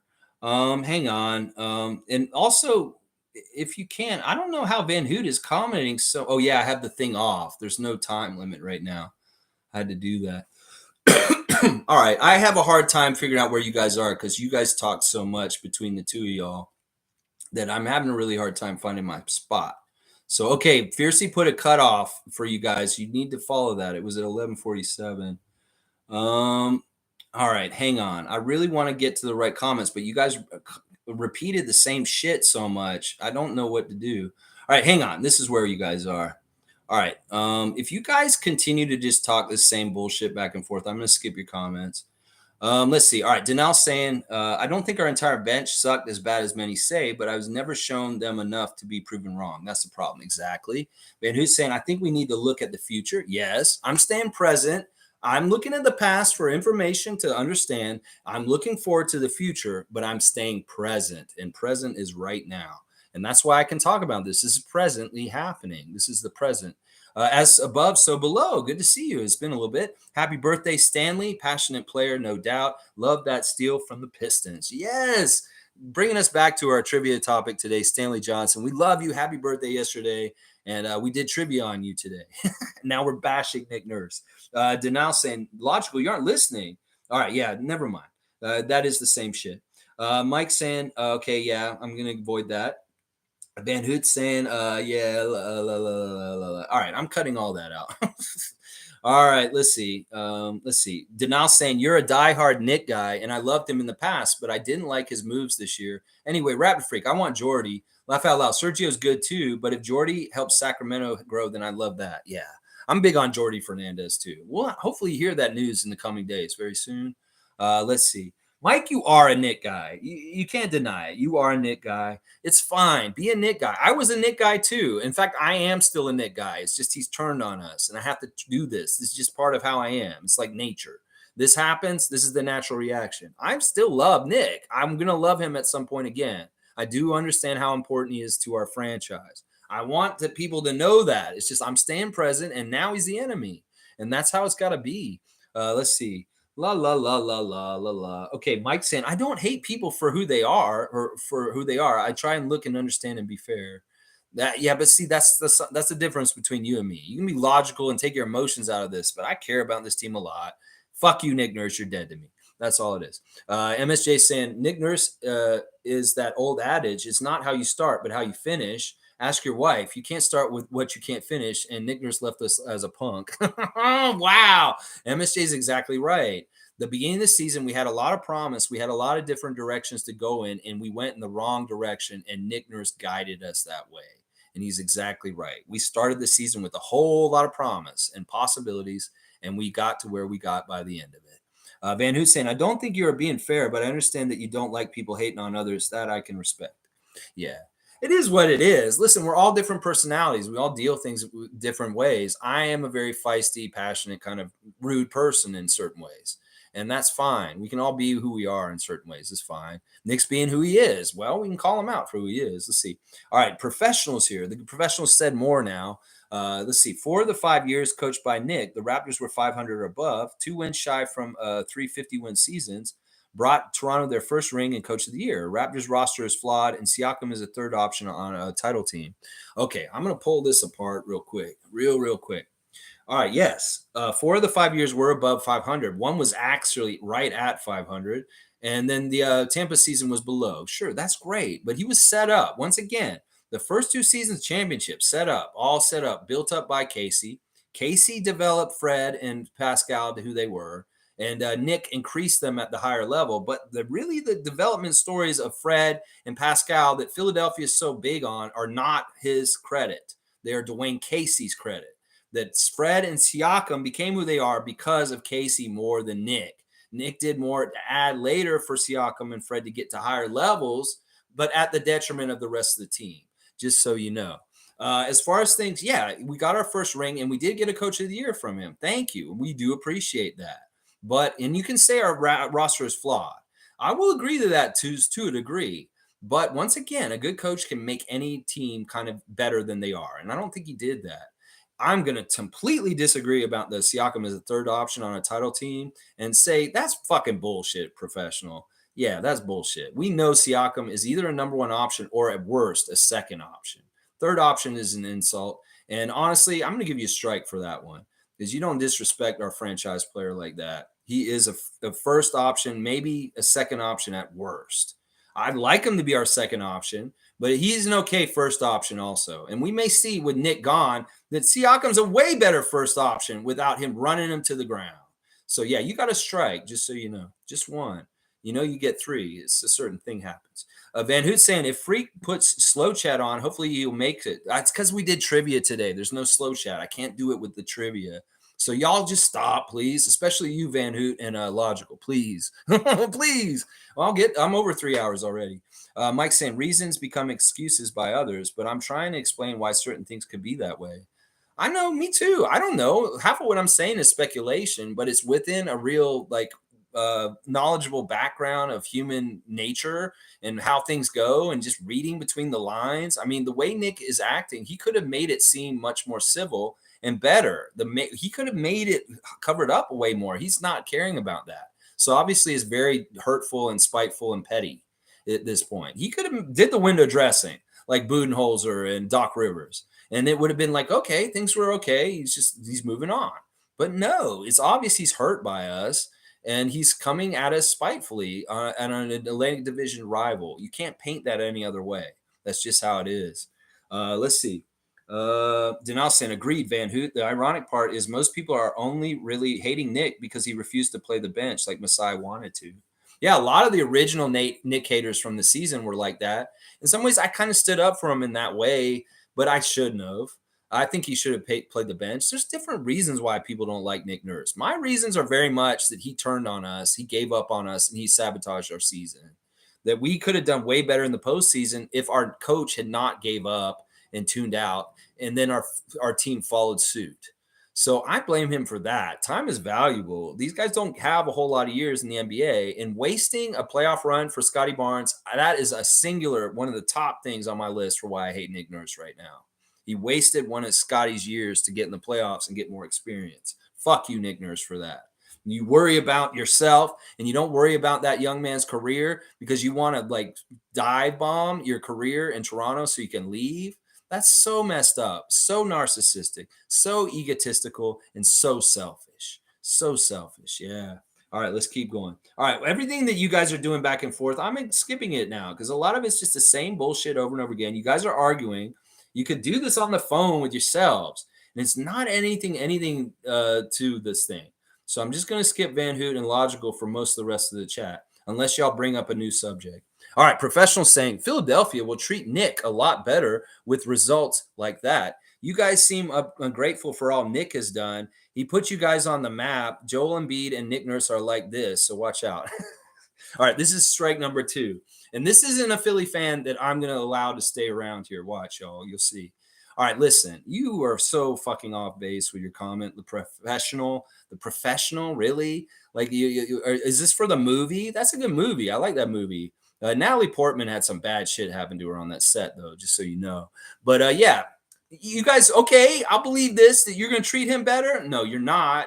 Because in some ways, I was defending Nick from our own fan nation. Y'all's fan nation is going to turn on him real quick. Watch. We've seen how you treat Doc Rivers. You're going to treat Nick just as bad as you're going to treat Doc because there's going to be things that are going to piss you off about Nick very soon. Watch. You're going to see. You're going to see all the problems and the different things that Toronto fans have known about for years, and you'll find out. You just seen the rosy side, the side that we hide, the side that you only saw as an adversary because he was killing you, and that's why you feel so good about it. Well, you'll find out the dysfunction of Nick Nurse soon enough. And yeah, you think that Joel and him are like this? I've already pointed out all the different ways that's going to get pulled apart this season. You will see it very soon, professional. So you go ahead and keep dreaming and keep believing this. Yeah, you want to believe this, but it's not going to happen. You can listen to people that know Nick Nurse the best, and that's us. You know, he didn't give us that championship. In some ways, Masai gave him that championship. In some ways, we could have rode with Casey that year, and we might have won the championship still. So it's like, don't give me that. Like, in some ways, y'all are so convenient. You're going to say, oh, that championship is only because of Kawhi. And now all of a sudden, Philadelphia fans saying, oh, that championship is because of Nick Nurse. It's so just convenient for you to just paint it the way you want to for your narrative, for your fan nation. So, yeah, whatever. You got the second strike. And yeah, you think he put us on the map? No. You know who put us on the map? Masai Ujiri. He started that in 2011 when he started running our team. And then shortly after that, you know who else put us on the map? DeMar DeRozan and Kyle Lowry. Those are the men that put us on the map. And then boom, you put Kawhi Leonard, put us on the map. Yeah, and then Siakam, Fred VanVleet, Nick Nurse, sure, he's in the list. But those other guys put us on the map first. Those other Raptors that came before, and Nick came in and took all the goods at the last end of the group project and got all the adulation and credit, even though Casey deserves a lot of it. Honestly, this is the damn truth. It's a damn truth. You watch out, Philly. You watch out. Honestly, you guys are going to be like a comedy show to Raptors fans. We're going to get a side enjoyment and entertainment from the dysfunction that is going to go on with y'all's team this whole entire year coming up. Watch. Y'all are going to lose some, and Nick is going to turn into a toxic person on your team, and it's going to hurt your team. Watch. Denal saying, as someone who played semi-pro again, sometimes bench guys just need more inconsistent minutes in real games to develop. 2 minutes every 2 months doesn't cut it. That's right. That's right. He was really bad at this. And honestly, he didn't really read the game right for when he could use guys like Koloko or Jeff Doughton for very effective, specific reasons because the game dictated it. I could tell on the at home watching the game. It's like you need to put Jeff in just to slow down Maxey. Maxey's running right down the court, and you can't. Nobody's stopping him. You just need one guard that can come into your eye. You have Jeff on the bench. No, you didn't play Jeff, and Maxey just killed you running down the court over and over again. Nick, yeah, you're an idiot. You had Jeff Doughton Jr. He could have slowed him down, and it would have helped things. I would see stuff like that during the season this past year, and he wouldn't do it. And sometimes I worry about how smart he is as a coach. He's very stubborn in certain ways, and he wants to do it a certain way. And if it doesn't actually work in the way that he wants to do it, he won't do it. Like play Jeff Doughton Jr. as a surprise all of a sudden in it. He may have already decided these are the guys who are going to play before the game. And these guys didn't even have a chance or even a thought in the middle of the game where things may change and it could be useful to use Koloko. Well, I've already decided I'm not using Koloko for tonight. So he's just going to sit on the bench. That's how he does it. And you're going to find out, Philly fan, real quick. You're going to find out real quick. MSJ saying to anyone defending Nick Nurse, no, you can't. He is on the Sixers. You can't defend the indefensible. I will still say that Lowry was the real coach out there winning a chip. Saw some of that last night. Yeah, I will get behind this narrative more and more. I'm all about destroying the legend, the myth that is Nick Nurse. Kyle Lowry was an essential on-the-floor coach for Nick to win a championship. In fact, that's part of the reason why Nick loves Kyle so much, because he realizes he couldn't have done that shit without him. Oh, yeah, we can do this. I can paint all kinds of narratives and make up all kinds of stuff that makes Nick look worse. Oh, yeah, I can. That's for sure. Van Hoot saying, like, you want me to dig into the psychology of why he benched players and didn't tell them why? He just was an asshole. He's just like, I want to go with the best chance to win. And these guys are them. G saying, I'm in the middle. Nurse is highly competitive and wants to win. He did not use the bench well enough for sure, and was also given a positionless experimental roster. Was he part of that decision? I don't think he had a problem with it. I don't think he would. I think he was with it the whole time. I mean, what is he going to do? Bobby and Masai are going to do what they're going to do. And maybe I thought he had a part in the whole idea of the genesis of it. So I don't think he was against it. I just think, wow, I don't know exactly what's going on. But, I appreciate you being kind of in the middle of everything. Denal saying, you can't say they suck if they aren't given good game time minutes. Practice doesn't translate into game time, speed, and situations. You need solid in-game time. Nurse wanted to win. Masai wanted to develop. Yep. Denal saying, I also think Nick Nurse was part of the reason they always wanted to get defensive guys, because he thought he could help them develop their shot. Could be wrong, but coaches have a say in who we draft. Yeah, that's another thing he's so arrogant about. He writes a book on coach shooting. He has the Noah system. He has an app that he's connected to that has a shooting thing that he promoted. And still, we have one of the worst shooting seasons of the Raptors in recent history. Like, dude, you're supposed to be a shooting guru. You have night shooting school, and these guys suck. None of them can shoot. Like, I don't believe in that anymore. Like, his whole idea that he's a great shooting coach, that's bullshit. That's absolutely bullshit. If he's a better shooting coach, we're just seeing better results with our players. So yeah, I think that's a whole bunch of bullshit. That's shooting guru thing about Nick. That's bullshit. Because I just don't see it. There were no results this year with it. That's for sure. Let's see. MSJ saying, Denal, you're not wrong. He's saying professional. We are a good team with Casey too. That winning season from chatter, Lowry and Kawhi ran the show a lot. It was shared roles a lot. Nurse was a big part, but he got a good roster too. Now, the one thing that Nick did that added to the equation is his flexibility in changing in courses in the playoffs and trying different things. That was the difference from him to Casey. That is the thing that may have added up to the championship. I will give him credit that much. That if there's any kind of X factor to Nick Nurse, as far as adding to our Larry O'Brien that we won in 2019, is his flexibility to change, which was the problem with Casey from before. So yes, that was the upgrade and the difference that may have allowed him to win it over Casey. But a lot of the foundation and everything that was built up to lift us up to the Larry O'Brien was all Casey. It really is the truth. Van Hoot saying it logical. I've talked to people who are actually close to the situation. Acting like it's hard for people to know what is true is exactly what I mean. Well, Van Hoot, give us the details. Get this person on your channel and have an expose, man. Utilize your contact as much as they're comfortable to do, and give us the juicy dirt. Seriously, there's so many questions Raptors fans have about this season and why it went the way it did. The more answers we can get. I've asked Delano straight up on Twitch, what the fuck happened with the Raptors this year? He would not answer me. He ignored me. We asked Chris Boucher on Hustle Play. I said, what happened to the Raptors? What happened this year? He would not answer this. So the players are mum on the problems in the whole story of what happened because they know locker rooms are sacred and they don't let the business out. It may be in years later, we will find out the truth about all the situations that happened this past year.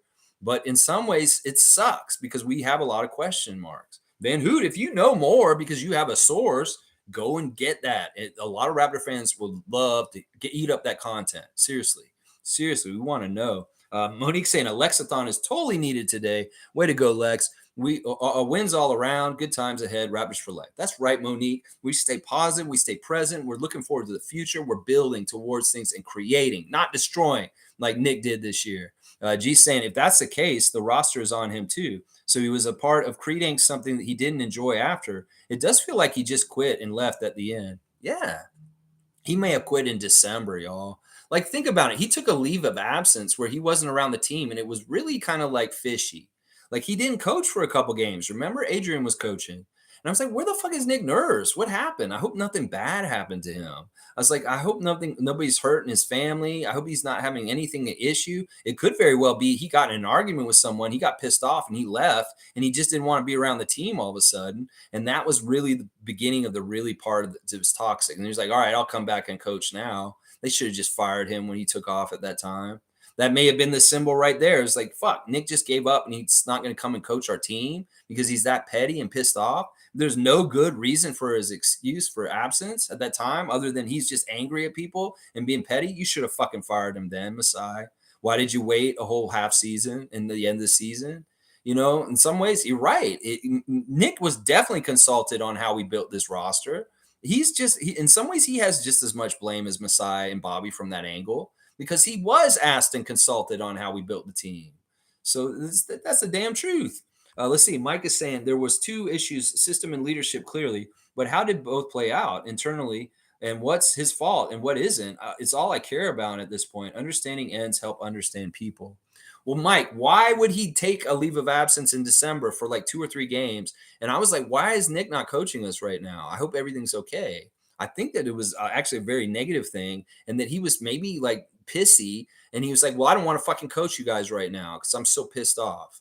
I think that was more likely what it was at this point, the way things turned out this season. So, oh man, I hate it. I hate it so much. And now saying nothing I'd like more than for this bench to go beast mode next year and prove Masai correct. All the bench sucked stuff will go away and we'll have to figure it out why. Yeah, I'm with you on that, Denal, and I can totally get behind that. And also, Mike, most people aren't hating the person, they're hating the moves. People want to develop our guys, and he didn't help with that. That sucks. Spurs want Banton badly, yet he sat on the bench. Yeah, listen, you know what? Listen, Nick Nurse is a big boy. He's a tough guy. And that's why when he wussed out at the end of the season, it was not like part of his character to me. That's like, dude, why are you so soft all of a sudden? You're a warrior. You're supposed to be win at all costs, and you're acting like such a softy. I don't feel good. Oh, this season's been tough. I need 2 weeks off. Oh, yeah, and I want to coach my guys far in the playoffs. You sounded like such a wimp in Philadelphia. And it's not like your character. In fact, it may have hurt your pride to act so wimpy because this just doesn't seem like that's who he is. Man.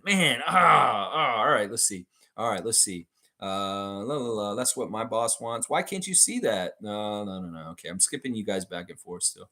Bob Myers is stepping down from Golden State. That's the hot news. He made a press conference today at noon, and it's obviously just came out in the last 45 minutes that he is stepping down as the GM of the Golden State Warriors. So we had kind of a speculation that that would be why he called the press conference today.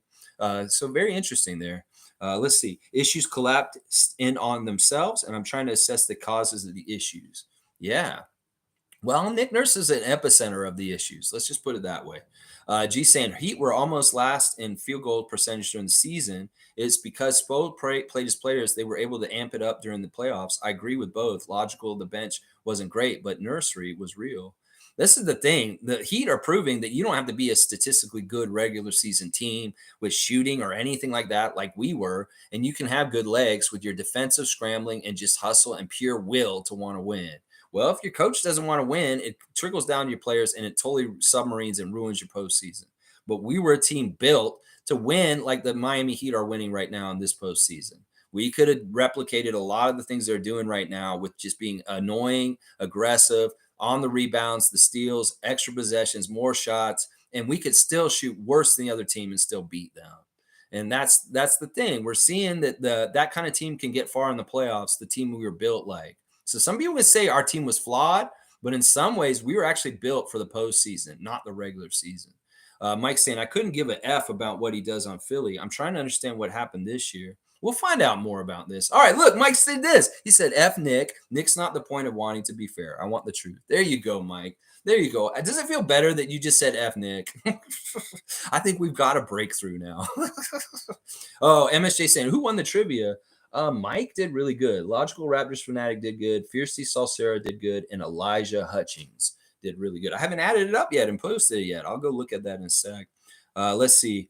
A couple more and we're done. I think David Saborn is going to be the champ, way ahead in points from what I heard as far as today's trivia. Not sure. Yeah, David's probably going to win the whole season. The Vince Carter bobblehead, and then but today it was like Fiercy, Elijah, and Mike that were the leaders. I don't know exactly who won. I have to add it still. Let's see. Mike saying the non-shooter prospects were our best. Spicy, OG, Barnes, Precious, Flynn didn't work. Okay. And also blaming everything on one guy is creating a mess, and the issues at play still are being ignored at the moment. I don't believe that. I think that the culture issues were emanating from Nick or Nate Bjorngren, and we're going to be better off. That's the job that Masai and Bobby have at this point, is to clean our team, to detoxify our team. And if there's more than just Nick that's a problem, well, if it's a player, he needs to move them also. And then hopefully we'll be way more copacetic and working together in a much smoother, better way. And that's part of their job. That may be the most important job of Masai and Bobby, is to clean up the toxic this summer and have us in a good headspace with a good group that does really work better together. And Nick getting out is the first part of it. There may be a couple of players that need to go also this summer. And that may be telling. If we do see OG moved, that may be part of the reason why. It may be that we see Fred moved also, and that David Thorpe was exactly right. So we'll have to see. Denal saying Flynn is like 4'5", and he was also a defensive player, if I remember. He had a great shot, but he had accolades, I believe. That said, he wasn't a pure shooter or a pure scorer. Get a point getter, not just a shooter. Yeah, Flynn is Flynn, and he is what he is at this point. Fiercely saying, I know you said no more comments, but this just in. Bob Myers just stepped down from his position with Golden State. Okay, yeah. I don't know why. I think there's some turmoil there. There may be some toxic or something. Who knows? Maybe he did something wrong. He's got to get out of there first. One more comment, and I'll be done. And yeah, 3 hours and 20 minutes. Holy crap. Logical saying, Nick has a large hand in this mess this year. I have no doubt about that. But how much was out of his control, and what did he cause directly? Well, once again, we're not coming after Masai. Everybody who says we need to fire Masai, just shut up. We're doing damage control right now. Do you want to completely destroy the house that Tim Lewicki built with the Raptors? Then you don't touch Masai. Masai is untouchable. In fact, you all need to start protecting him and talking him up, because he is a huge part of our success over the last 10 plus years. So stop coming after Masai. It's not worth it. In fact, he's having his 10-year anniversary this week, and Mike is putting out content on Masai and celebrating 10 years of Masai in Toronto. So everybody who's coming after Masai, just stop. He's not worth it. We don't need to tear down that far. And Masai is a huge asset. We've already lost Nick now, and we didn't really want to do that. Masai would be a huge mistake, even worse than losing Nick Nurse. Trust me. Yeah. All right. Let's see. MSJ saying maybe Flynn's dad was right. In some ways, he was right. Eric Flynn was right, but he didn't go about it in the right way. All right. Thanks for watching me today. Thanks for doing the trivia with me earlier on Stanley Johnson. And thanks for the reactions today. We didn't really talk about the Boston-Miami game. We definitely talked about Nick Nurse, and rightfully so. This is a big change, that things are happening very quickly, and allegiances and alliances have changed. And it is what it is. It's shocking. And it may not feel totally natural to not be very happy with Nick, but it is what it is. He's drawn that line, and that's where we're at this point. It's just how it's got to be. He wants to compete against us. He wants to be on the other side. So be it. That is what we will be doing this year. Grudge match style. Ric Flair versus Dusty Rhodes. Let's go. Yeah. All right. Other coaches, players, agents, there's a lot to dive through. Clutch could be a part of the problem. Nick Nurse. Specific player, Nate Bjorngren, all that kind of stuff. Yep. You want to really know the truth, Mike? Well, someday, hopefully, you'll find it out, and we'll all know it also. but we may not know it anytime soon. It may be like 10 years in a tell-all book by somebody like Jeff Doughton Jr. or something. It's like, when I was on the Raptors in 2023, this happened and this happened with my coach, Nick Nurse. And we're like, holy shit, Jeff just told us what happened. It could be something like that. All right. Thank you, Edmund. Race Mode Daily. Y'all, set your WNBA fantasy teams. They're playing tonight. It's the second week of matchups. I'm playing against Naco the Nacho. Check out your matchup and get your team set for tonight. Yeah, one day W stream. It's not a 4-hour, 5-hour playoff stream, but we are on a longer one. We won't do this again anytime soon. We'll have a manageable time on the stream time next time. All right. Thanks for watching. Please like, comment, share, and like. I guess that's the one I missed. Please, Masai, make that good decision for a head coach so we can have something really good to feel about. I feel good about Jordy. If you get Jordy, I think we'll be in good shape. So let's see how it all goes down, Masai. We trust you still. I'm not against Masai Ujiri. He knows what he's doing, and I trust Masai. I trust in Masai for sure. All right, y'all. Thanks for watching. Let's go Raptors. Yeah, Nick Nurse. Fuck you, man.